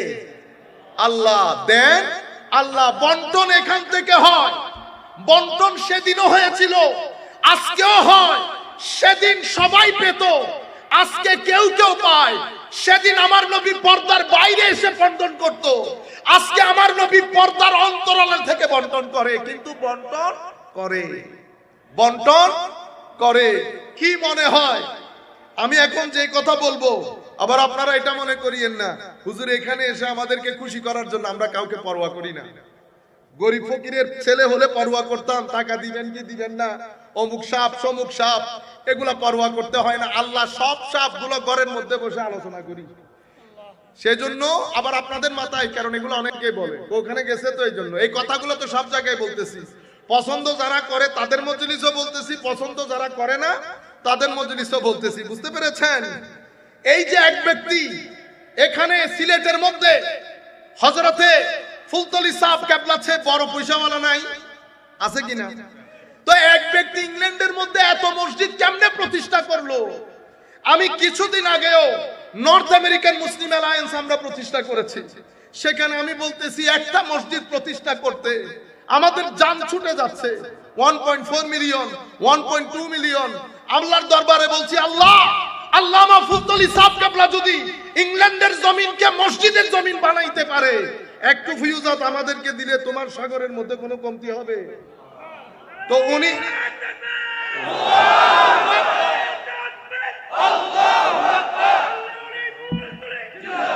সম্মানিত উপস্থিতি, আপনি আমাদের নর্থহ্যাম্পটন বলেন, লন্ডন বলেন, ম্যানচেস্টার বলেন, আমেরিকা বলেন, এক ব্যক্তির ফিউজ ও বারাকাতে ইংল্যান্ডের ভূখণ্ডে আমরা যখন যাই, শবে বরাত এই মসজিদে, ঈদে মিলাদুন নবী এই মসজিদে, শবে কদর এই মসজিদে, ইসালে সওয়াব এই মসজিদে, কিয়াম ও মিলাদ এই মসজিদে, প্রত্যেক মসজিদ সুন্নি মসজিদের পেছনে ইল্লা মাশাআল্লাহ দুই একটা বাদে প্রত্যেক সুন্নি মসজিদের পেছনে ফয়ুজাত হযরতে শেখ আল্লামা ফুলতলি রাহমাতুল্লাহি আলাইহির। সম্মানিত উপস্থিতি, কি মনে হয় আপনাদের এমনিতে হয়ে গেছে? এমনিতে হয়ে যায়? এমনিতে হয় না। আমার নবীর দরবারে কবুলিয়ত বাদে, নবীর দরবার থেকে তাকসীম বাদে, ফয়ুজাতে মুহাম্মাদিয়া বাদে এই কাজ সম্ভবপর হয় না। রুয়ে জমিনের মধ্যে কখনো মাদ্রাসা প্রতিষ্ঠা হয়, 10 বছর পরে ছাত্র খুঁজে পাওয়া যায় না।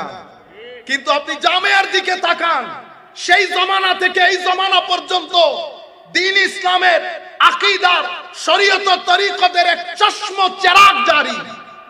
এমনিতেই হাজারা থেকে এমনি এমনি এসে গেছে কোনো কারণ বাদে। সম্মানিত উপস্থিতি, আপনি বলতে পারেন অন্য খেদমত তো অন্য জায়গায় মানুষ করেছে, আমি বলতেছি সেটা। তাইলে পৃথিবী চাচ্ছে যেন আপনার এই ভূখণ্ডের মধ্যে ইয়েজিদিয়ত যে কোনো ভাবে প্রতিষ্ঠিত হয়। সেই কারণে মাজারের বিরুদ্ধে একটা প্রপাগান্ডা দাঁড়িয়েছে, মাজারের বিরুদ্ধে একটা প্রপাগান্ডা দাঁড়িয়েছে। একদল লোক, আমাদের ভাইয়েরা বুঝে না বুঝে তৌহিদি জনতা নাম দিয়েছে না। আমার নবীর জামানায় যেই ব্যক্তি আমার নবীর শানে বিয়াদবির কালচার তৈরি করেছে, কোন নন মুসলিম না, কাফের ও মুশরিক না, আমার নবীর অজুর পানি দিতেন এক ইহুদির ছেলে। হায় হায় হায়, আমার দৃষ্টিতে আমি ভুল হতে পারি, কারণ আমরা তো আলেম না, আমার মুফতি মঞ্জুররা আলেম, আমরা ওই অর্থে আলেম না। আমি সত্য কথা আপনাদেরকে বলছি, আমরা এখনো জের জবর দিয়ে ভালো করে পড়তে পারি না, আমাদের সূরা কেরাত শুদ্ধ না, কারণ আমরা আলেমই না। আল্লাহর দরবারে দোয়া করবেন, আল্লাহ যেন আমাদেরকে ওই জন্য গ্রহণ করেন এবং কবুল করেন। একটু দরুদ শরীফ পড়ি। সালাতুনিয়া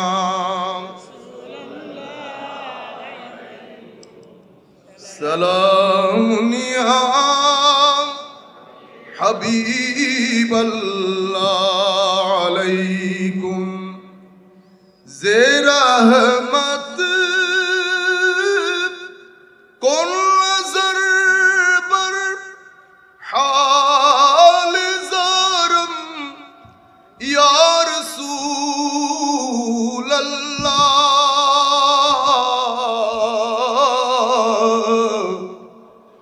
গরীবম বেনায়ম খাকে সারম ইয়া রাসূলুল্লাহ সালাতুনিয়া রাসূলুল্লাহ আলাইকুম সালামুনিয়া হাবিবাল্লাহ আলাইকুম। যাই হোক, কথা ডানে বামে চলে যাবে। সম্মানিত উপস্থিতি, কোন নন মুসলিম করে নাই, মুসলমানের মধ্য থেকে লোক। সে আমার নবীর সাথে বিয়াদবির কালচারটা শুরুই করেছে সে আমার নবীর দরবারে, অথচ ইহুদি। আমি মনে করি সে আমার নবীর সবচেয়ে কনিষ্ঠ সাহাবী। সর্বোচ্চ 30 মিনিট বা 20 মিনিট বা 10 মিনিটের সাহাবী, মানে ঈমান গ্রহণ করে সর্বোচ্চ 30, কমে 20, এর চেয়ে কমে 10 মিনিট পৃথিবীতে ছিলেন, কম সময়ের সাহাবী। অথচ ইহুদি আমার নবীকে অজুর পানি দিতেন, অজু করে আমার নবী উঠলে বোধহয় ঘাড়ে হাত দিয়ে বোধহয় উঠতেন, আমার নবীর জুতা মুবারক সিধা করে দিতেন। এটার কারণে উনি যখন অসুস্থ হলেন, এই হাদিস সংক্ষিপ্ত আকারে বুখারী শরীফের মধ্যে এসেছে, বিস্তারিত মুসনাদ আহমদ ইবনে হাম্বলের মধ্যে এসেছে। ইমাম ইবনে কাসিরও রওয়ায়াত করেছেন নিজের তাফসীরের কিতাবের মধ্যে, অত ডিটেইলসে যাওয়ার দরকার নেই। আমার নবী একদিন জিজ্ঞেস করতেছেন, ছেলেটা কোথায়? কৌজুর ও তো অনেক অসুস্থ। আমার নবী একটু রাগ করেছেন, বেটা অসুস্থ, আমাকে বলা দরকার ছিল, আমি একটু দেখতে যাইতাম। হায় হায়, আমার নবী সাহাবায়ে কেরামকে নিয়ে দেখতে গেছেন। হায় হায়, আমার নবী বিছানায় বসলেন, বসার পরে বলতেছেন, বেটা এতদিন তো কিছু বলি নাই, আমার খেদমত করে জাহান্নামে যাবে, এটা আমার নবীর শানের রাহমানিয়তের খেলাফ হবে। আমার নবী বলতেছেন, শুধু কালমাটা পড়ে দাও, কালমাটা পড়ে দাও। ফানাজারা ইলা আবি, হাদিসে পাকের মধ্যে এভাবে এসেছে, সে ব্যক্তি একবার তার বাবার দিকে তাকাচ্ছে, কোনো কিছু মনে করতেছে কিনা। তো বাবা বলতেছে, উনি যা বলতেছেন তাই করো, কলমা পড়েছে। অতঃপর আমার নবী ঘর থেকে বের হয়েছে, এক স্টেপ 2 স্টেপ দেওয়ার পরে ঘর থেকে কান্নার আওয়াজ আসার কারণে আমার নবী বুঝতে পেরেছেন উনি আর দুনিয়াতে নাই। আমার নবী একটা দারুণ উক্তি করেছেন ওই জায়গায়, আনকাযাহুল্লাহু বি মিনান না, আল্লাহ আমার ওসিলায় তাকে জাহান্নামের আগুন থেকে মুক্তি দিয়ে দিয়েছে, আমার ওসিলায়। তাইলে ইহুদির এই অবস্থা, আর আমার নবীর দরবারে বিয়াদবির যে বাজার গরম করেছে তার নাম যুলখুয়াইসার আত-তামিমি। আমাদের এনায়েতুল্লাহ আব্বাসী সাহেব হুজুর আপনাদেরকে কিছুটা ইঙ্গিত করেছেন, আমি ওদিকে যাব না, শুধু আপনাদেরকে বোঝানোর জন্য।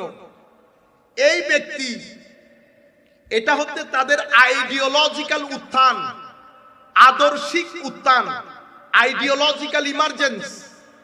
তাইলে আইডিওলজিক্যাল উত্থানটা কিসের মাধ্যমে হয়েছে? শানে রিসালতে বিয়াদবির মাধ্যমে। শুধু এটা বলে নাই, সে আমার নবীর দরবার থেকে যখন বের হয়ে যাচ্ছে, হায় হায় হায়, মাথা টাতা এভাবে নেড়ে, মানে তুমি কে? আমি আল্লাহর অস্তিত্ব মেনে নিয়েছি, দ্যাটস ফাইন। এই জন্য সূরা মুনাফিকুনের মধ্যে আমার আল্লাহ বিস্তারিত বর্ণনা দিয়েছেন, ওয়া ইযা কিলা লাহুম তাআলাউ ইস্তাগফির লাকুম রাসূলুল্লাহ লাওয়াউ রুউসাহুম ওয়া রাআইতাহুম ইয়াসুদ্দুনা ওয়া হুম মুস্তাকবিরুন। অনেক অহংকার, ইবাদতের অহংকার, এলমের অহংকার, আপনারা বুঝতে পেরেছেন? সে একেবারে গা হাত ঝাড়ানি দিয়ে, মানে আপনি কে, আপনি কি চান? ইবাদত করতে বলেছেন করেছি, যাকাত করতে দিতে বলেছেন দিচ্ছি, রোজা রাখতে বলেছেন রাখতেছি, হোয়াট এলস ইউ নিড? এমন রিওয়ায়াতে এসেছে আপনি কি চান আপনার ইবাদত করি? আপনারা বুঝতে পারতেছেন? এটা আইডিওলজিক্যাল উত্থান। এরপরে উসমানে গনির জামানায় এদের পলিটিক্যাল অর্গানাইজেশন হয়। হযরত আলীর জামানায় এদের পলিটিক্যাল ইমার্জেন্স হয়। এরা আলাদা একটা গ্রুপ, যাদের সাথে হযরত আলী রাদিয়াল্লাহু তাআলা আনহু যুদ্ধ করেন, যাদের সাথে হযরত আলী যুদ্ধ করেন, এরাই হযরত আলীকে কাফের ফতোয়া দিয়েছিলেন। আল্লাহর হুকুম বাদে কারো হুকুম মানি না। এদের নাম কি জানেন? এদের নাম কি? খারেজি। আসল নাম কিন্তু এটা না, এই জন্যই বলতেছি। এরা নিজেদের নাম দিছে কি জানেন? আসহাবুত তাওহীদ ওয়াল ইতিদাল। আসহাবুত তাওহীদ মানে তাওহীদপন্থী, আসহাবুত তাওহীদ মানে তাওহীদপন্থী। সুতরাং তাওহীদপন্থী হে তরুণ, কারোর সাথে কোনো ধরনের ভুল বুঝাবুঝি নাই। তোমাকে তাওহীদপন্থী বলে ভুল বুঝানো হচ্ছে, তোমাকে খারেজিয়তের সেই গৌরব দান্দলে ঢুকিয়ে দেওয়া হচ্ছে, পিছন থেকে টাকা খরচ হচ্ছে। দেশীয় এজেন্টগুলো তোমাদের জন্য টাকা খরচ করে সুন্দর সুন্দর কথা বলে 2-3 ফিট মুড়ে 3-3 তলা 4-4 তলা মাদ্রাসা করা হচ্ছে। মাননীয় সরকারের প্রতি বিনয়ের সাথে অনুরোধ করব, আমরা একটা মসজিদ বানাতে গেলে ফান্ডের কারণে মাথা খারাপ হয়ে যায়।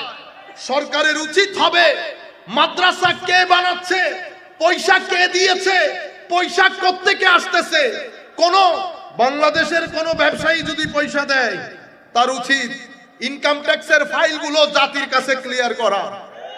আমাদের যে সুন্নি মাদ্রাসাগুলো আছে, সেটা সিরাজনগর হোক, ফুলতলি কেবলা সাহেবের মাদ্রাসা হোক, তারাও ইনকাম ট্যাক্সের কাছে নিজেদের ফাইল দিবে। পয়সা কে দিয়েছে, কোত্থেকে দিয়েছে, ক্লিয়ার কাট থাকবে। আমরাও চাই 3 ফিট পর পর এই 3-3 তলা 4-4 তলা শত কোটি টাকার প্রজেক্ট কে দিচ্ছে, কারা দিচ্ছে? যেই দেশের জাতীয় মসজিদ বাইতুল মুকাররমের কালারগুলা ভেঙে ভেঙে পড়ছে, সেই দেশে কোটি কোটি টাকা কারা দেয়, কি কারণে দেয়? হে তরুণ, বহির্বিশ্ব মিলিয়ন মিলিয়ন ডলার খরচ করছে এই ইয়াজিদিয়তকে প্রমোট করে হুসাইনিয়ত টেনে বের করার জন্য। এখানে আইডিওলজিক্যালি চেষ্টা করা হচ্ছে, অর্গানাইজেশনাল ওয়েতে চেষ্টা করা হচ্ছে। এক ব্যক্তিকে শত কোটি টাকার এক ব্যক্তি, তাকে জিজ্ঞেস করা হয়েছে, বা ওনারা নিজেরা প্রশ্ন সাজিয়ে এভাবে আসে, প্রশ্ন আগ থেকে রেডি করা, এগুলা কেন করবেন? পিছনে টাকা বন্ধ হয়ে যাবে, পিছনের টাকা বন্ধ হয়ে যাবে। 300 কোটি টাকার প্রজেক্ট, 400 কোটি টাকার প্রজেক্ট, বাংলাদেশ চট্টগ্রামের জাতীয় মসজিদ জমিয়তুল ফালার মধ্যে পয়সার অভাবে এয়ার কন্ডিশন লাগানো যাচ্ছে না। সিলেটের মেডিকেল কলেজ, চট্টগ্রামের মেডিকেল কলেজ, বাংলাদেশের বিভিন্ন মেডিকেল কলেজের বার্ন ইউনিটে আমরা একটা এসি দিতে পারছি না। সেই জায়গার মধ্যে এত কোটি টাকা কোত্থেকে আসে? আমার একটু জানতে ইচ্ছে করে না, কে দিয়েছে?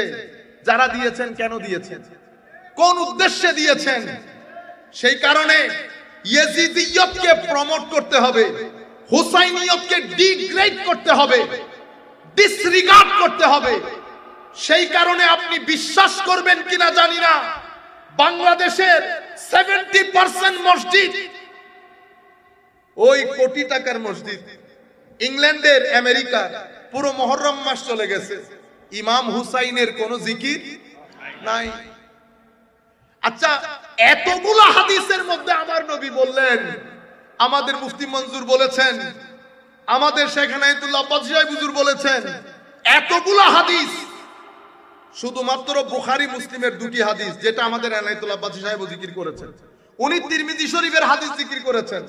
সেই হাদিসের মধ্যে আমার নবী ইরশাদ করছেন, 2টি জিনিস রেখে যাচ্ছি, কিতাব আল্লাহ, ইতরাতি আহলা বাইতি, হায় হায়, আহাদুহুমা আযমু মিনাল আখার, এই দুইটা একটা আরেকটার চেয়ে মহান।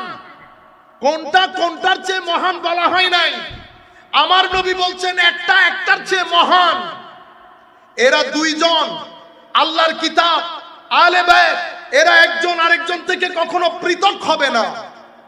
হাত্তা ইয়ারিদা আলাইয়াল হাউজ, হাউজে কাউসারে পানি বিতরণের আগের দিন পর্যন্ত কোরআনের সাথে আহলে বাইত জুড়ে থাকবে, কোরআন আহলে বাইতকে আঁকড়ে ধরবে, একটার থেকে একটা পৃথক হবে না। আমার নবী আমাদেরকে বলছেন, উম্মত ফানজুরু, সাবধান, মনিটর করো আমার পরে আমার আলের সাথে তোমরা কি ব্যবহার করছো। আপনারা বুঝতে পেরেছেন? এখন শুনেন, আজীব উম্মত। সম্মানিত উলামায়ে কেরামকে আমি বিনয়ের সাথে দৃষ্টি আকর্ষণ করছি, এই ধরনের যত হাদিস, ইতরাতি আহলা বাইতি, যত হাদিস এসেছে, কিছুদিন আগে আমাদের কিছু ছেলে আন্তর্জাতিক একজন স্কলার, অনেক বড় মাপের স্কলার, ধরতে গেলে আমার শিক্ষকও বটে, আমি অনেক উপকৃত হয়েছি, কিন্তু সব বিষয় ওনার কাছ থেকে নেই না, ঈমানের বিষয়গুলো গ্রহণ করি না। উনি বলতেছেন, দেখেন খারিজিয়ত যখন অস্থি মজ্জার ভিতরে ঢুকে যায়, ঘুরিয়ে ফিরিয়ে আলে রাসূল থেকে একটু ডিসরিগার্ড, এখানে আলু বাইতি ওয়াইত্রতি মানি আমার নবীর স্ত্রীগণ, আমার নবীর স্ত্রীগণ। এখানে আমাদের কিছু ভাই যাদের কথা বলেন তারা ইনক্লুডেড, মনে হয় যেন আমার নবীর সাথে জন্মের কোন শত্রুতা আছে। রুয়ে জমিনের মধ্যে কোন উলামা বলে নাই, সেটাও আজকের বুকে এসে শুনতে হইতেছে। কি উনি শুনাইতেছেন না উনাকে দিয়ে শোনানো হচ্ছে এটা তো আমরা জানি না, তবে যতটুকুন মনে হচ্ছে শোনানো হচ্ছে। যদি শোনানো না হইতো, আমি এত ক্লাস লাইব্রেরি আমার চোখে আর কোনোদিন দেখি নাই।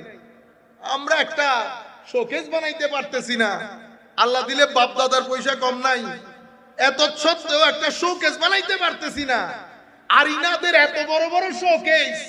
আপনারা বুঝতে পেরেছেন? এই হচ্ছে উম্মতের মধ্যে, ইভেন এই হাদিস দিয়ে নাকি শুধু আজওয়াজে মুতাহারা শামিল, এখানে আমার নবীর পাক পাঞ্জাতন শামিল নাই। ইন্না লিল্লাহি ওয়া ইন্না ইলাইহি রাজিউন। দুই জায়গা থেকে দুইজন আমার উম্মতের, আমার নবীর উম্মতের তরুণ প্রজন্মকে মিসগাইড করার জন্য একদল এদিকে টেনে নিয়ে যায়, আরেক দল আলে রাসূলের মহব্বত বলে সাহাবায়ে কেরামের উপর ইনজেকশন চালায়। আহলে সুন্নাত ওয়াল জামাত এক হাত সাহাবায়ে কেরামের কদমে, আরেক হাত আলে রাসূলের কদমে। একজন আমাদের, একদল আমাদের নৌকা, আরেক দল আমাদের তারকা। নৌকা চলতে গেলে তারকা লাগে, তারকা হেদায়েত দিতে গেলে নৌকা লাগে। দুইজন একসাথে হলে আহলুস সুন্নাত ওয়াল জামাত। এই কথা বলেছেন ইমাম রাজি উনার তাফসীরে কবিরের মধ্যে। আপনারা বুঝতে পেরেছেন? এভাবে ইয়েজিদিয়তকে প্রমোট করা হচ্ছে। এখন আমার নবী সাল্লাল্লাহু আলাইহি ওয়াসাল্লামকে আমরা একবার জিজ্ঞেস করি, হুজুর আপনি বলেছেন লাইলুহা কানাহারিহা, আমার উম্মতের জন্য আমি অন্ধকার রেখে যাচ্ছি না, তো আমার নবী কি ইয়েজিদের ব্যাপারে কিছু বলে যায় নাই? হায় হায়। হযরতে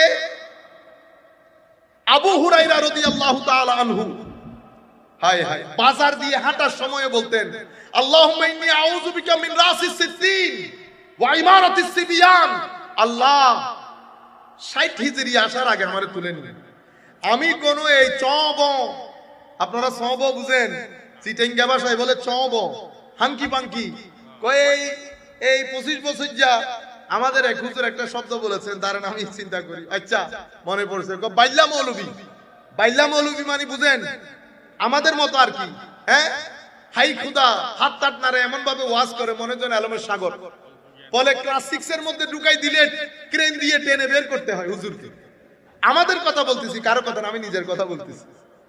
জমানা এমন এসে গেছে, আলেম উলামা স্টেজে বসে থাকে। হযরত জালালউদ্দিন রুমি বলছেন, জমানা এমন আসবে আলেম উলামা চুপ হয়ে যাবে, তাদের মাথার উপরে খেলবে জাহেল মূর্খরা। জাহেল মূর্খরা। কোন কথা বলতে চেয়েছিলাম মনে আছে আপনাদের? একটু কফি দেন। সালাতুন ইয়া রাসূলুল্লাহ আলাইকুম, সালামুন ইয়া হাবিবাল্লাহ আলাইকুম। 60 হিজরি থেকে পানা চায়। হযরত আবু হুরায়রা বলতেন, আরেকটা কথা বলতেন, আমি আমার নবী থেকে দুটি ইলম শিখেছি, একটা যদি বলি আমার গলা কাটা যাবে। বুখারী শরীফের মধ্যে এটার একটা স্পষ্টতা এসেছে। মারওয়ানের সাথে হযরত আবু হুরায়রা বসা, উনি বলছেন আমার নবীর মুখে আমি শুনেছি আস-সাদিক আল মাসদুক, পৃথিবীর সবচেয়ে সত্যবাদী, স্রষ্টার সৃষ্টির সবচেয়ে সত্যবাদী বলে গেছেন আমার এই উম্মত ধ্বংসপ্রাপ্ত হবে, আমার এই উম্মত ধ্বংসপ্রাপ্ত হবে। এই কুরাইশের কিছু বাইল্লা মৌলবী কম বয়সী সুলতানের হাতে, আপনি যদি চান, তখন এই কথা শোনার পরে মারওয়ান বলছেন তাদের উপর লানত পড়ুক। বুখারী শরীফের হাদিস। হযরতে আবু হুরায়রা বলছেন আপনি চাইলে আমি নামও বলে দিতে পারবো, আপনি চাইলে আমি নামও বলে দিতে পারবো। তাইলে বুখারীর এই হাদিস হযরতে ইবনে হাজার আসকালানী, বদরুদ্দিন আইনি, আরো যারা হাদিসের ব্যাখ্যা করেছেন তারা এই হাদিসটা রওয়ায়াত করেছেন। হযরত আবু হুরায়রা বলতেন এক দুই ধরনের জ্ঞান শিখেছি, এক ধরনের জ্ঞান বলি আর এক ধরনের জ্ঞান পকেটে রাখি, এটা বললে আমার গলা কাটা যাবে। আর হযরতে আবু হুরায়রা বাজারে হাঁটার সময় বলতেন আল্লাহ 60 হিজরি থেকে পানা চায়। কেন? সমস্ত মুহাদ্দিসিন বলছেন যাদের হাতে আমার নবী বলেছেন উম্মত ধ্বংসপ্রাপ্ত হবে, তাদের প্রথম ব্যক্তির নাম ইয়াজিদ, নাম্বার 1। নাম্বার 2, এই হাদিস ইমাম ইবনে আবি শাইবা বর্ণনা করেছেন। হাদিস আমাদের এখানে হাদিস বললে এখন কেউ সহিহ, কেউ দঈফ, সবাই তো বড় বড় মুহাদ্দিস এখানে, ঠিক না? হ্যাঁ, এক ভদ্রলোক উনি ইংরেজিতে বক্তব্য দিয়েছেন, বক্তব্য দিয়ে বলতেছেন দিস হাদিস ইজ অথেন্টিক, দিস হাদিস ইজ অথেন্টিক। ওয়াই? হাযা হাদিসুন হাসানুন সহিহ অথবা হাযা হাদিসুন সহিহ। আল্লাহ দেখছেন নি অবস্থা, জাহেল মূর্খ। তো বক্তব্য শেষ হওয়ার পরে আমি ওনাকে বলতেছি ভাইজান একটু কথা বলতে পারবো? তো আমিও প্যান্ট শার্ট পরা, তো উনি বুঝতে পারেন নাই, বলতেছে কি বিষয়? আল্লাহ আপনি বলছেন না হাযা হাদিসুন সহিহ, ট্রান্সলেশন করলেন না দিস হাদিস ইজ অথেন্টিক, তো হাযা হাদিসুন গায়রু সহিহ, এই হাদিস সহিহ না, এটা ট্রান্সলেশন কি হবে? এটা ট্রান্সলেশন আমি কি ভুল করছি? আল্লাহ এটা আমি বলবো কেন, ডিসাইড আপনি করেন, কত আপনি বলছেন ফতোয়া আপনি দেন। বেটা আমি এই কথাগুলো বলতেছি আপনাদেরকে ওই যে আমার বড়ত্বের জাহিরের জন্য না, আমি বলতেছি কি কি জায়গা থেকে। এখন আমাদের ছেলে যারা, তারা কিন্তু আমার বক্তব্য শুনতেছে না, যেহেতু আমি বাংলাতে বলতেছি, তারা বক্তব্য শুনতেছে কার? ইংরেজিতে। ইংরেজি বলছে যখন শুদ্ধ বলছে, ইংরেজিতে যেহেতু বলছে ঠিক বলছে, বুঝছেন? তো এখন হাযা হাদিসুন, আমাকে একটা কথা বলেন, এরা মুহাদ্দিস মুফতি, এরা ভালো বুঝবেন। আমরা যখন বলি হাযা হাদিসুন সহিহ, এটার অর্থ কি? আপনি আমার নবীর হাদিস সহিহ গলত এটা বলতে পারবেন? উম্মতের কোন রাইট আছে আমার নবীর হাদিস সহিহ দুর্বল বলার? হাযা হাদিসুন সহিহ মানে হাযা হাদিসুন সহিহুল ইসনাদ। এই হাদিসের আগে যে নামগুলো আছে সেই নামগুলো কি? সহিহ। এটা একটা টার্ম, পরিভাষা। পরিভাষার কখনো বাংলার অনুবাদ হয় না। ঢাকা মানে কি? ঢাকা, ঢাকা মানে কি? কাভার। তো এখন বেশি পণ্ডিতি করে যদি বলেন I am going to cover, হইল নি? না, টার্মের তো অনুবাদ হয় না। সহিহ একটা টার্ম, 7টা 6টা শর্ত পাওয়া গেলে একটা হাদিসের সনদকে কি বলি আমরা? সহিহ। উলামায়ে কেরাম বলেন সহিহ। আপনারা বুঝতে পেরেছেন? দঈফ, দিস হাদিস ইজ উইক, ইন্না লিল্লাহি ওয়া ইন্না ইলাইহি রাজিউন। দঈফ बोले वीक, तो पाकिस्तानी हो तो फिर गड़बड़ हो जाता, पाकिस्तानी हो, क्योंकि वो भी दईफ इस्तेमाल करते हैं। फिर हाजा हदीसुन दईफ कहते हैं, ये हदीस बहुत ज़ईफ है, लगता है उसकी दादा बुढ़ा हो गया, वो ज़ईफ ही हाल बता रहे। इसे नहीं है, যে হাদিসের সনদে মানে সহি হওয়ার জন্য যে শর্তগুলো আছে সেই শর্তের উঠানামার কারণে সনদ একটু নিচে আসে, একটু নিচে আসে, দঈফ পর্যন্ত যায়। দঈফ হওয়া মানে মাতরুদ না, দঈফ মকবুল। এখন কতটুকুন গ্রহণযোগ্য, কি ফরজের ক্ষেত্রে না ওয়াজিবের ক্ষেত্রে, সেটা ভিন্নতা থাকতে পারে। তো এই হাদিসগুলাকে কেউ কি বলেন নাই, জাল বলেন নাই। হাদিসের মধ্যে আমার নবী বলছেন, ইন্না আউয়ালা মান ইউবাদদিলু সুন্নতি রাজুলুন মিন বানি উমাইয়া ওয়া ফি রিওয়ায়াতিন উখরা ইউকালু লাহু ইয়াজিদ। প্রথম যেই ব্যক্তি আমার সুন্নতকে পরিবর্তন করবে, সুন্নত কি সুন্নত? আমার নবী যেই দ্বীন দিয়ে গেছেন সেই দ্বীনের সৌন্দর্য ছিল, সেই দ্বীনের সৌন্দর্য ছিল কিসের উপর? শুরা। সরকার গঠন করবেন, রাস্তা দুইটা, হয় শুরা কনসালটেশন পরামর্শ করে, অথবা গদি দখল করে। এই দুইটার বাইরে আর কোনো কিছু নাই।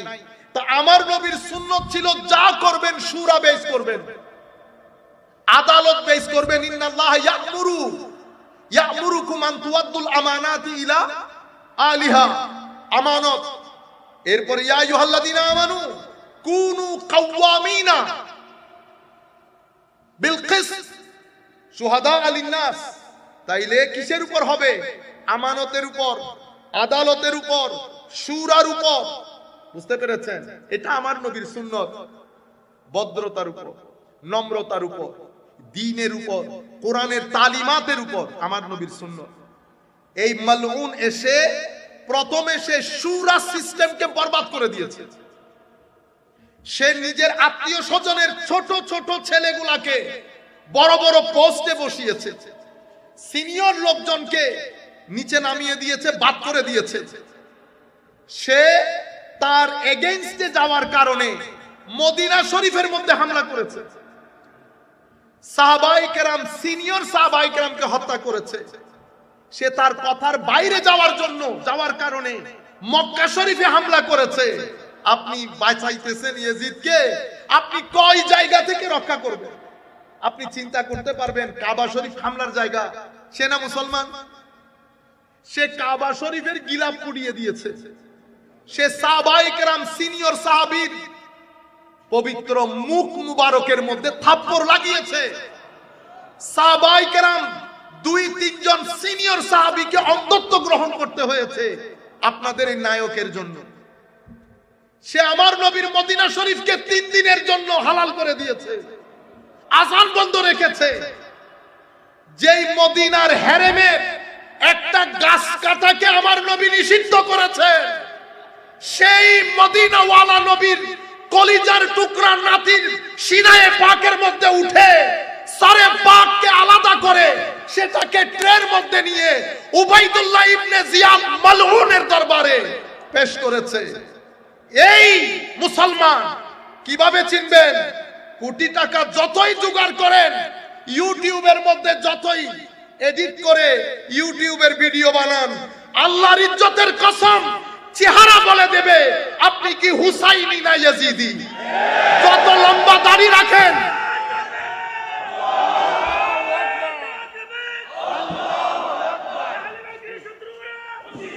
না আমি আপনাদেরকে বলছি, যদি কথা বিশ্বাস না হয়, মারা যাওয়ার পরে আপনারা চেহারা দেখতে যাবেন, চেহারা ঘোষণা করে দেবে হুসাইনি না ইয়াজিদি।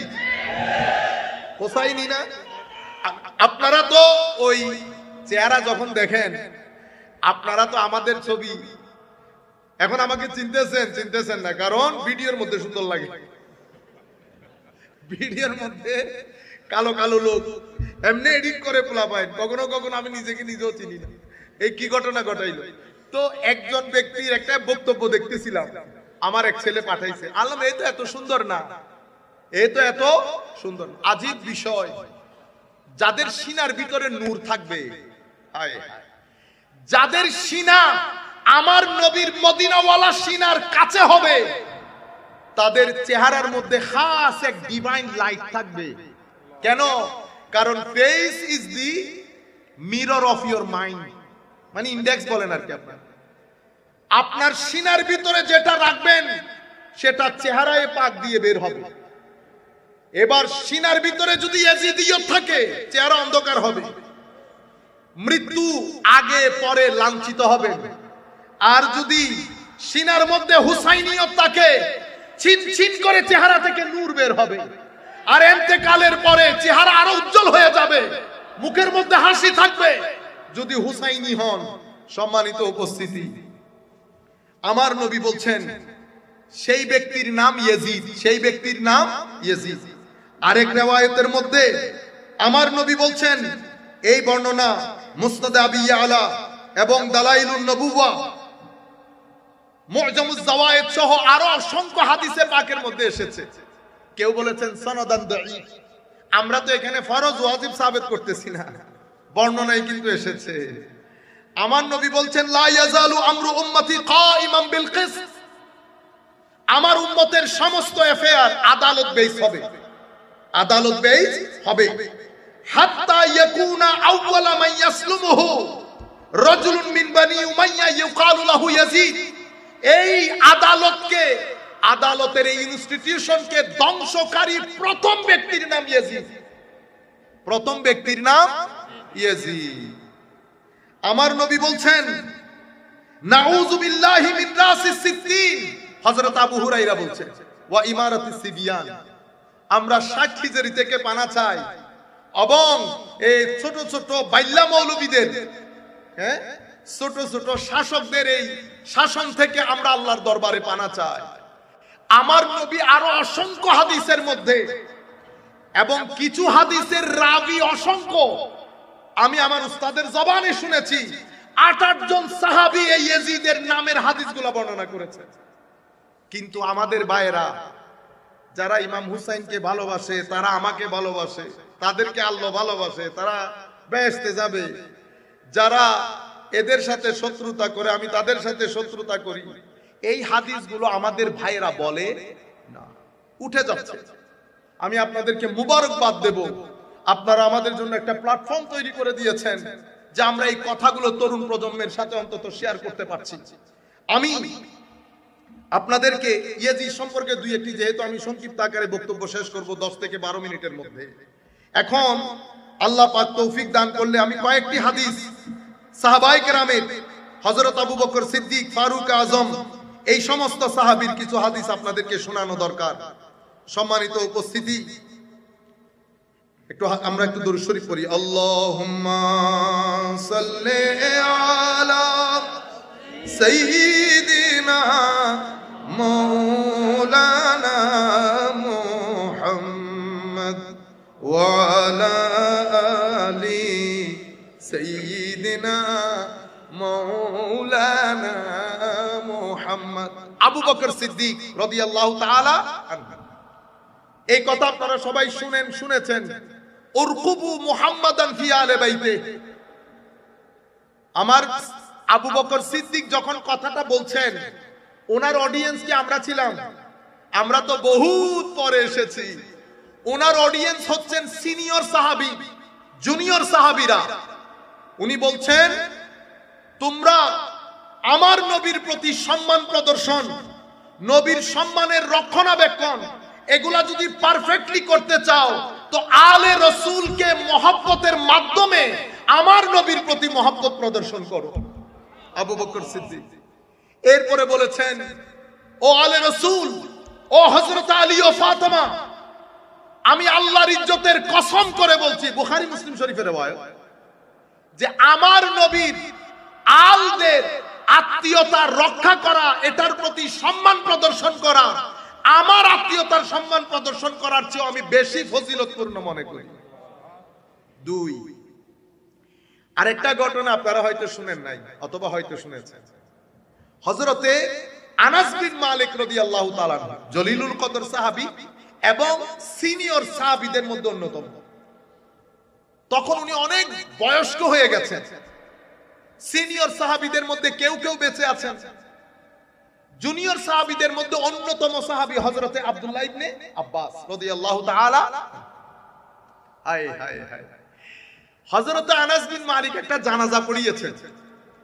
বর্ণনাটা যদি এভাবে শোনাই, আনিস শাআবি, ইমাম শাআবি বর্ণনা করছেন, قال صلى زيد بن ثابت على جنازة ثم قربت إليه بعلته ليركبها فجاء عبد الله بن عباس رضي الله تعالى عنهما فأخذ بركابه। জানাজা পড়ানোর পরে বুড়া হয়ে গেছেন, তো বৃদ্ধ হয়ে গেছেন, তো উনার যেই সাওয়ারির উপর সওয়ার হয়ে গেছেন এটা একটু কাছে এনেছেন। আপনারা গাড়ি কাছে আনেন না এরকম। হায় হায়, হযরতে আব্দুল্লাহ ইবনে আব্বাস জলিলুল কদর মুফাসসির, আমার নবীর আল দৌড় দিয়ে গিয়ে হযরতে আনাস বিন মালিকের সাওয়ারির রশি হাতে নিয়ে নিয়েছে, রশি হাতে নিয়ে নিয়েছে। এটা দেখার পরে আনাস বিন মালিক বলছে, আব্দুল্লাহ এই কাজ করিও না, এই কাজ করিও না। তখন হযরতে আব্দুল্লাহ ইবনে আব্বাস বলছেন, এটাই আমাদের পূর্বপুরুষরা আমাদেরকে শিক্ষা দিয়ে গেছেন, বড়দেরকে সম্মান কিভাবে করতে হয়। এটা বলার পরে হযরত আনাস বিন মালিক জলিলুল কদর সাহাবী, ছোট বাচ্চা আব্দুল্লাহ ইবনে আব্বাস রাদিয়াল্লাহু তাআলা আনহুর হাত মুবারক নিয়ে চুমু খেলেন। হযরত আব্দুল্লাহ ইবনে আব্বাস হাত সরিয়ে ফেললেন, হুজুর এটা আপনি কি করছেন? তো হাকাযা উমিরনা আন নাফআলা বিআলি বাইত রাসূলুল্লাহ সাল্লাল্লাহু আলাইহি ওয়াসাল্লাম। গো বেটা, আমাদেরকেও আমাদের পূর্বপুরুষরা শিখিয়েছে আমরা যেন আলে রাসূলকে এভাবে মহব্বত করি, এভাবে মহব্বত করি। এভাবে আরো একটা হাদিসের মধ্যে সাইয়্যিদনা আনাস বিন মালিক রাদিয়াল্লাহু তাআলা আনহু এভাবে বর্ণিত হয়েছে যে হযরতে সাবিত আল বুন্নানি, রিওয়ায়াতের মধ্যে কেউ বিন্নানিও পড়ে, আমরা বুন্নানি পড়ি। মুহাদ্দিসদের সামনে, উলামাদের সামনে জেদ জবর দিয়ে পড়া বড় কঠিন কাজ।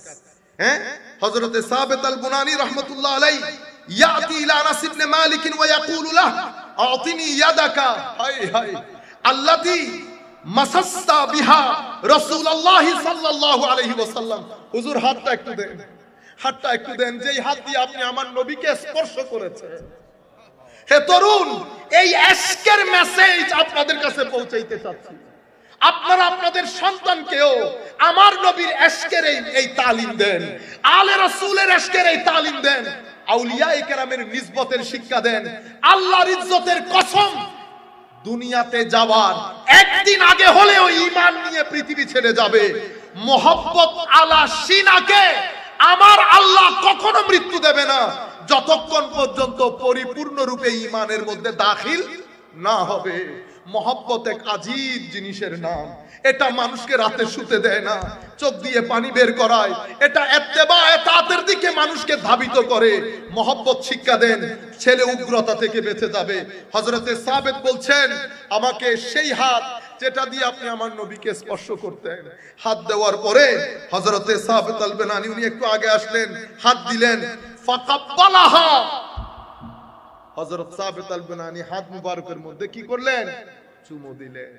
সেই যে চুমু দেওয়া হাতের মধ্যে, পায়ের মধ্যে, সেইটা কালচার, আদবের এই কালচার আজকের দিন পর্যন্ত উলামায়ে কেরামের মধ্যে প্রচারিত, প্রসারিত। এই আদবকে উলামায়ে কেরাম বলেছেন তরিকত, তাসাব্বুফ, সুফিয়ায়ে কেরামের যে তর্জ তরিকা, এটার মূল বিষয় হচ্ছে আদব। এটার মূল বিষয় কি? আদব, শিষ্টাচারিতা, ম্যানার্স, এটিকেটস। সম্মানিত উপস্থিতি, সাহাবায়ে কেরামের অবস্থা দেখেছেন। এরপরে আরেকটা হাদিস বলবো শুধু। হযরতে আব্দুল্লাহ ইবনে ওমর, হযরত ওমর রাদিয়াল্লাহু তাআলা আনহুর ছেলে, সিম্পল এক ব্যক্তি জিজ্ঞেস করেছে, হুজুর এরাম অবস্থায় মাছি মারতে পারবো? কি মিনাইনা আনতা, তোমার দেশ কই? আনা মিন ইরাক, আমি ইরাক থেকে এসেছি। উনি বলছেন, উনজুরু ইলা হাযা, এই ব্যক্তির দিকে তাকাও। এ আমারে জিজ্ঞেস করতেছে এরাম অবস্থায় মাছি মারা জায়েজ কিনা। আর এরা আমার নবীর কলিজার টুকরা নাতিকে দাওয়াত দিয়ে কুফার জমিনে নিয়ে গিয়ে তারা নৃশংসভাবে হত্যা করেছে, যার ব্যাপারে আমার নবী বলেছেন, আমি নিজ কানে শুনেছি, আমার হাসান হুসাইন দুনিয়াতে আমার দুইটা ফুলের নাম। এবার আপনারা বুঝতে পেরেছেন, আমি তরুণ প্রজন্মের কাছে শুধু এই মেসেজ আমার, কোন দিকে যাব আমরা? যে রাস্তা আমার নবী দেখিয়েছেন, যে রাস্তা সাহাবায়ে কেরাম দেখিয়েছেন, তাবেঈন দেখিয়েছেন, আইম্মায়ে কেরাম দেখিয়েছেন, শাহজালাল ইয়েমেনি দেখিয়েছেন, সে রাস্তায় হাঁটবো নাকি 90 ইয়েজিদিয়তের রাস্তায় হাঁটবো? বাংলাদেশ সরকারকে আমি বলছি, বিনয়ের সাথে বলছি, তৌহিদি জনতা বলে যারা লাঠি হাতে নেবে, যারা আগুন জ্বালাবে, বুঝতে পেরেছেন?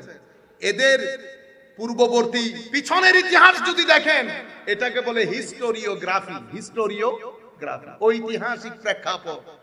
আপনি আমার এই লোকগুলাকে নিয়ে আমি সিলেটে কোন প্রতিবাদ করব, লাখো মানুষ একসাথে হবে, কিন্তু গাছ থেকে একটা পাতাও পড়বে না। পড়েছে?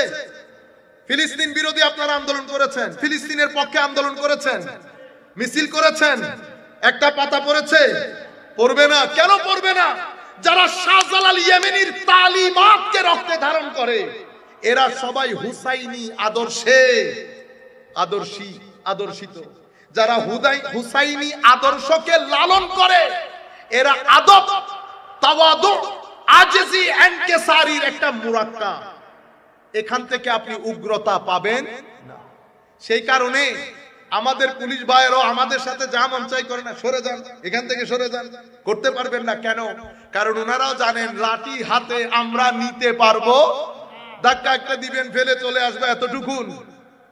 ওনারাও বলেন লাঠি হাতে না নিলে বর্তমান, কারণ ইয়েজিদিয়ত সব জায়গায়, হুসাইনিয়ত লাঠিকে ভয় করে না, হুসাইনিয়ত কিছু মানুষ একসাথে হয়ে প্রতিবাদকে ভয় করে, যে পৃথিবীর মানুষ জানতে পেরেছে তারা আমাকে পছন্দ করে না, এটা হুসাইনিয়ত।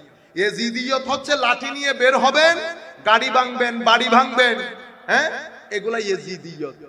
এখন আমার সামগ্রিকভাবে আমি ইয়েজিদিয়তকে লালন করি, হুসাইনিয়তে কথা বলি। সম্মানিত উপস্থিতি, আমরা আর কথা না বাড়াই, অনেকক্ষণ ধরে আপনারা বক্তব্যগুলো শুনছেন।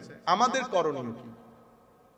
আমাদের করণীয় আজকের দিন থেকে আমরা দ্বীনের পথে যদি ফেরত না যাই, তাইলে সুম্মা রাদাতনাহু আসফালা সাফিলিন, একেবারে ধ্বংসের অতল তলে তলিয়ে যাবেন। আপনি বলবেন, হুজুর এটা কি ধরনের কথা বললেন? রাস্তাঘাট পাকা হয়ে গেছে, আমাদের গাড়ি আছে, ব্যাংক ব্যালেন্স আছে, তো ধ্বংসের অতল তলে কোন দিকে তলিয়ে গেলাম? আপনি ধ্বংস বুঝেনই নেই। আপনি মনে করতেছেন পেট বড় আছে, শান্তি। তো এরকম হইলে আমেরিকা তো সবচেয়ে বড় শান্তির দেশ, ঠিক না? আসলে কি আমেরিকা শান্তির দেশ? শান্তিতে থাকলে কেউ নিজের স্ত্রীকে তালাক দেয়? শান্তিতে থাকলে ঘর থেকে বের হয়ে অস্ত্র দিয়ে 10-12 জনকে মেরে ফেলে? হ্যাঁ, শান্তিতে থাকলে কেউ এই যে ফিলিস্তিনের বুকে ছোট ছোট বাচ্চাদেরকে মেরে ফেলতেছেন, চোখে আসতেছে না নজরে? আপনি যদি মানুষ হতেন, আপনি হত্যা করতে দিতেন না। কেন করতেছেন? কারণ মানুষ আপনি, মনুষ্যত্ব নাই। আমাদের ছেলেগুলা দিন দিন অসামাজিক কার্যকলাপের সাথে যুক্ত হচ্ছে, আমাদের ডিভোর্স রেট বেড়ে যাচ্ছে, আমাদের ছেলেপুলে বিয়ে করতে চাচ্ছে না। কারণ অশ্লীলতা যদি সমাজের রন্ধ্রে রন্ধ্রে ছড়িয়ে পড়ে, অশ্লীলতা সমাজকে অস্থির করে, অস্থিরতা ক্রাইম রেট বাড়িয়ে দেয়, অস্থিরতা ডিভোর্স রেট বাড়িয়ে দেয়, অস্থিরতা মানুষে মানুষে যে সম্পর্ক, সেই সম্পর্ককে ড্যামলিশ করে দেয়, ড্যামেজ না ড্যামলিশ করে দেয়। সেই কারণে আমার নবী সোসাইটিকে অশ্লীলতা মুক্ত করেছে, সোসাইটিকে তাসকিয়া মুখী করেছে, মানে ভিতর জগৎ পবিত্র করা। কারণ ইনসান, লাকাদ খালাকনাল ইনসানা ফি আহসানি তাকওয়িম, একটা হচ্ছে হুসাইনি ইনসান, যে দিক থেকে তাকাবেন আপনি বলবেন ওয়াও ইনসান, হাউ অ্যামেজিং ইউ আর। চেহারা দেখেন অ্যামেজিং, আখলাক দেখেন অ্যামেজিং, ভদ্রতা অ্যামেজিং, কথাবার্তা অ্যামেজিং।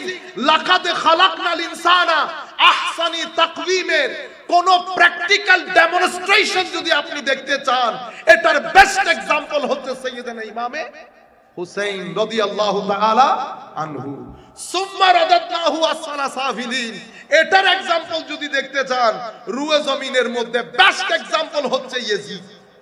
Best example Yazid. হক আসার পরেও নিজেকে হকের রাস্তায় না রেখে হাইওয়ানের রাস্তায় গেছে, অতঃপর নিচে নেমেছে, অতঃপর নিচে নেমেছে, অতঃপর ধ্বংসের অতল গহ্বরে হারিয়ে গেছে। সুম্মা রাদাদনাহু আসফালা সাফিলিন। উম্মত কোথায় যাব? কো ইল্লাল্লাযীনা আমানু ওয়া আমিলুস সালিহাত। এরপরে ইল্লাল্লাযীনা আমানু ওয়া আমিলুস সালিহাত, তারপরে কি? আজরুন গায়রু মামনুন, অথবা ইল্লাল্লাযীনা আমানু ওয়া আমিলুস সালিহাত ওয়া তাওয়াসাউ বিল হক ওয়া তাওয়াসাউ বিস সাবর। কিন্তু আমাদের করণীয় কি? আমার আল্লাহ বলছেন, বান্দা ঈমানের রাস্তায় ফেরত যাও, রাসূল পাকের রাস্তায়, কোরআনের রাস্তায়। এবং যারা হকের কথা বলেছে, হকের কথা বলার পরে সবর ইখতিয়ার করেছে, রুয়ে জমিনের মধ্যে আমার নবী দুনিয়া থেকে যাওয়ার পরে হকের কথা বলে সবচেয়ে বেশি ধৈর্য ধারণ করেছেন ইমামে হুসাইন। আমার আল্লাহ বলতে চাচ্ছেন, ঈমান আমলে সালেহ, অতঃপর হুসাইনের কাতারে দাঁড়িয়ে যাও যদি নিজেকে ধ্বংস থেকে বাঁচাতে চাও। এটা আমাদের করণীয়। আপনারা কোরআন শরীফ পড়বেন, যেখানে সময় পাবেন। কোরআন শরীফ মোবাইলে আছে না এখন? কোরআন শরীফ আপনার ভিতরের মধ্যে শীতলতা দান করবে। তবে বাঙালি টিপিক্যাল কোরআন রিডিং না। ইন্না তো এনে কাল কাউসার ফসলের আপনি আনসার কি পড়লেন? আপনি পড়িয়েন না দরকার হলে। আর আপনি বলে হুজুর আজকে এক পারা শেষ করতে হবে, এই জন্য আপনারা কে বলছে ট্রাক্টর চালাইতে? এক পেজ পড়েন, এক পেজ পড়েন, বাট পারফেক্টলি পড়েন, বুঝে বুঝে পড়েন। সুর আছে না আপনার কাছে? সুর, সুর ছাড়া কোনো মানুষ আছে? সুর দিয়ে পড়ে। আমার নবী বলেছেন, যে কোরআনকে মেলোডিয়াস ভয়েস দিয়ে পড়ে না, সে আমার উম্মত না। মাল্লাম ইয়াতাগান্না বিল কোরআন ফালাইসা মিন্না, আও কামা ক্বালা রাসূলুল্লাহ সাল্লাল্লাহু আলাইহি ওয়াসাল্লাম। কোরআন পড়বেন, সোমবার দিন দরুদ শরীফ পড়বেন, বৃহস্পতিবার রাস্তা দিয়ে হাঁটতে হাঁটতে হাঁটবেন, প্রত্যেকদিন সুগার কমবে। হাঁটতে হাঁটতে গান শুনিয়েন না, আল্লাহ আল্লাহ আল্লাহ। দেখবেন কিছুদিন এভাবে করতে করতে দেখবেন জবানের মধ্যে অটোমেটিক্যালি এটা আসবে। অথবা একটা স্লোগান করে ফেলেন, সুবহানাল্লাহ আলহামদুলিল্লাহ ওয়া লা ইলাহা ইল্লাল্লাহ আল্লাহু আকবার ওয়া লা হাওলা ওয়া লা কুওয়াতা ইল্লা বিল্লাহ। জবানকে যদি আপনি ব্যস্ত না রাখেন, এই শুধু গীবত করবে, যেন আপনি বড় ফেরেশতা, খালি মাইন্সের কথা। আমার এক আত্মীয়কে বলতেছে, আপনি করিয়েন না, এগুলা বলিয়েন না। তো উনি তবুও কথা বলতেছে, আল্লাহ এটাও তো গীবত। তো বলতেছে, তাহলে তো কথাই বলতে পারবো না, তো বলিয়েন না। আপনারা বুঝতে পেরেছেন? তাইলে অজুর হালতে থাকবে। কারণ বর্তমান সমাজ আমাদের ছেলেগুলাকে বিশেষ করে বলছে, ডানে বামে চতুর্দিকে শয়তানি ওয়াসওয়াসা। আপনি যদি, সুফিয়ায়ে কেরাম বলেছেন, আপনার যেমন কাপড় আছে, ঈমানেরও তেমন কাপড় আছে। তো ঈমানের কাপড় হচ্ছে অজুর হালতে থাকবে। প্রথম 7 দিন কষ্ট পাবেন, অতঃপর অভ্যাস হয়ে গেলে অজু ছাড়া থাকতে পারবেন না। যেভাবে সিগারেট খাওয়া মানুষ সিগারেট ছাড়া থাকতে পারে না, ঠিক সেভাবে অজু ছাড়া আপনি থাকতে পারবেন না। 60% শয়তানি ওয়াসওয়াসা থেকে বেঁচে যাবেন। এরপরে কি হবে? 1 বছর যাওয়ার পরে চেহারার মধ্যে একটা নূর আসবে। লাখো মানুষের মধ্যে থাকবেন, যত কালোই হন, বাইরের মানুষ দেখলে বুঝবে মানুষটাকে একটু ডিফারেন্ট লাগে।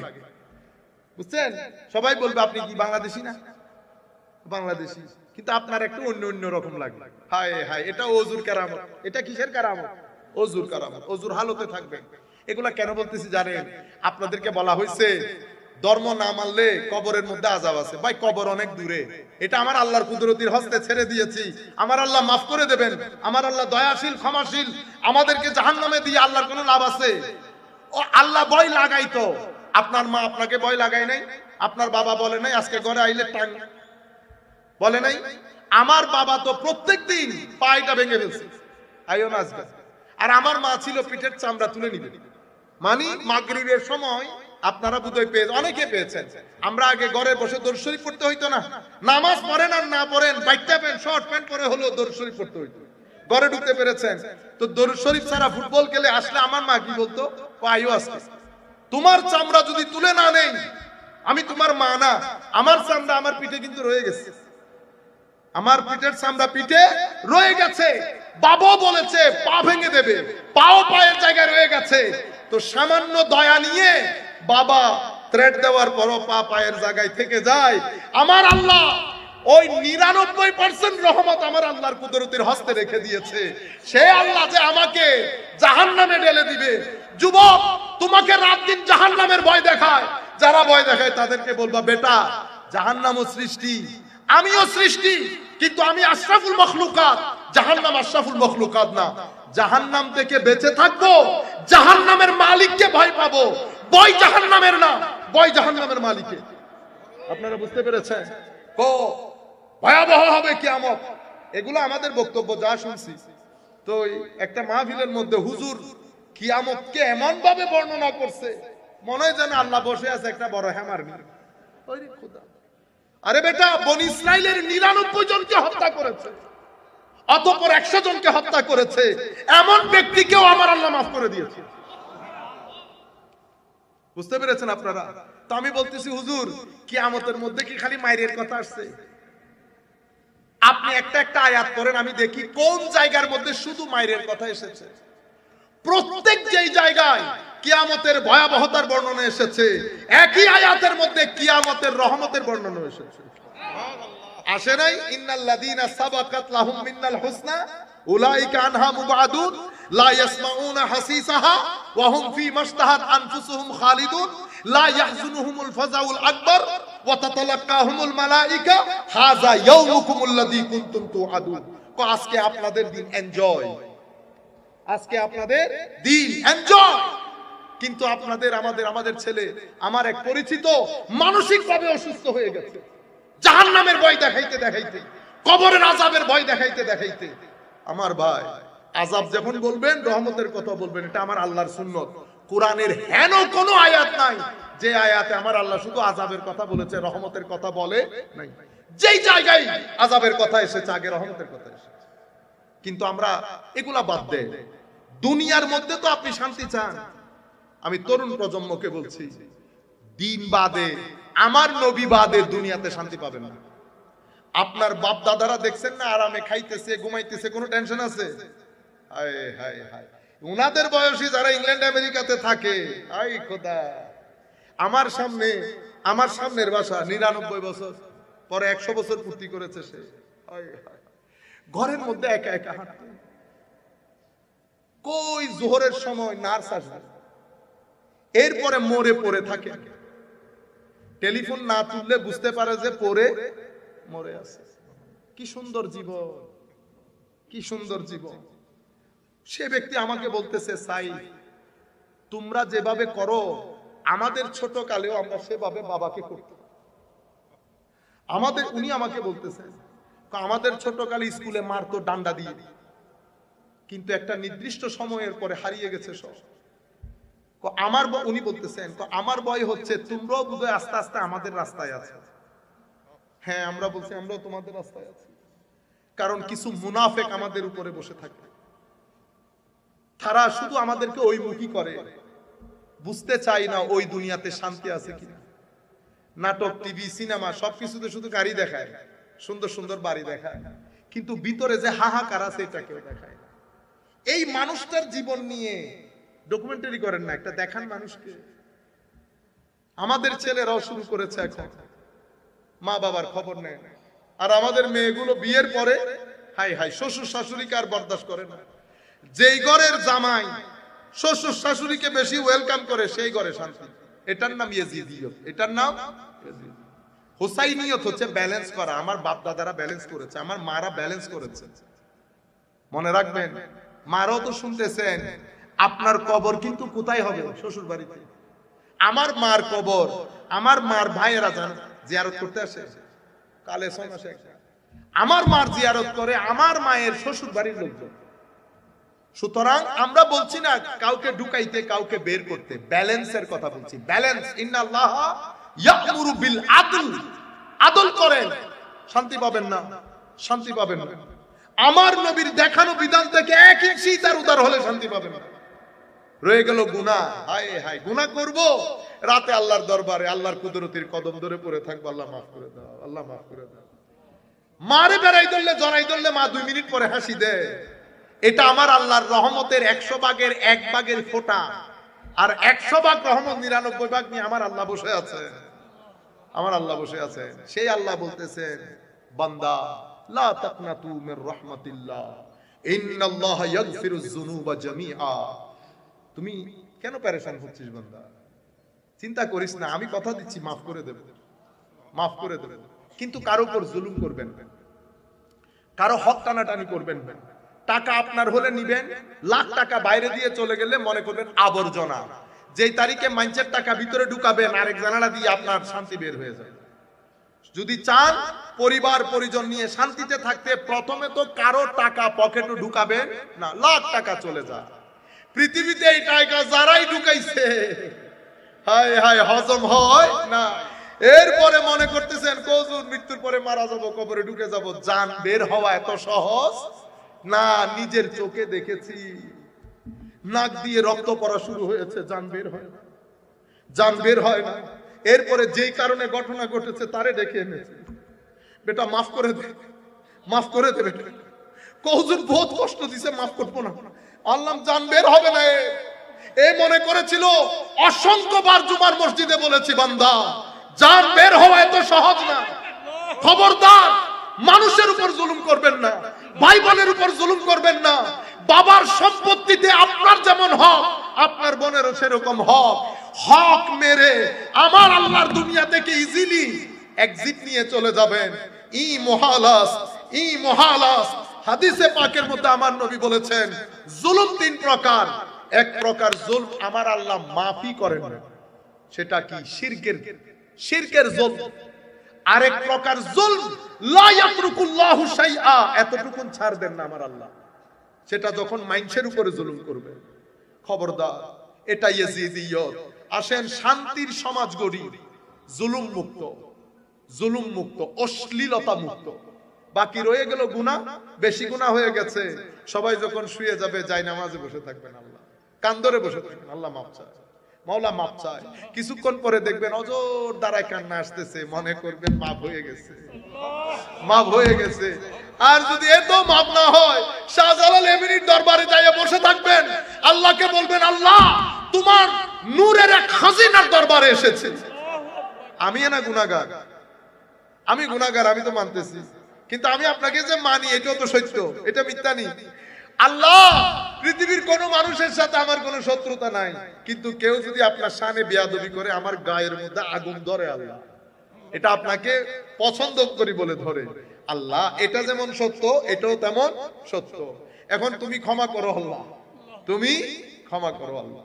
আল্লাহ ক্ষমা করে দেন, আল্লাহর ইজ্জতের কসম, আল্লাহ ক্ষমা করেন, ক্ষমা করেন, ক্ষমা করেন। এবং এমন এমন নিয়ামত দান করেন আপনি কল্পনাও করতে পারবেন না। একজন জিজ্ঞেস করতেছে, তোর কেমনে বুঝবো আল্লাহ আমারে মহব্বত করে? যে তারিখ থেকে আপনি আল্লাহরে মহব্বত করবেন, মনে করবেন আল্লাহ আপনাকে মহব্বত করে। উপর থেকে মহব্বত না হইলে নিচ থেকে মহব্বত আসবে না। যখন চোখের পানি ঝরবে আমার আল্লাহর স্মরণে, মনে রাখবেন আরশে আজিমের মধ্যে আপনার নামের উচ্চারণ হয়ে গেছে। রাতে মাসে একবার হলেও একদম রাতে উঠতে হবে। আমরা তো আর সুফি বুজুর্গ না, 12টার পরে সবাই শুয়ে গেলে চুরি করে এক রুমের ভিতরে ঢুকে লাইট অফ করে দিয়ে বলবেন আল্লাহ আল্লাহ আল্লাহ। এটা আপনার ভিতরের জগতের নেগেটিভ এনার্জি গুলো বের করে ফেলবে, আপনাকে রিল্যাক্স করবে। আপনার ভিতর থেকে এক্সস্ট যেটা হয়ে গেছেন দুনিয়ার এই সমুদ্রের মধ্যে, আপনাকে শীতল করে রেখে দেবে।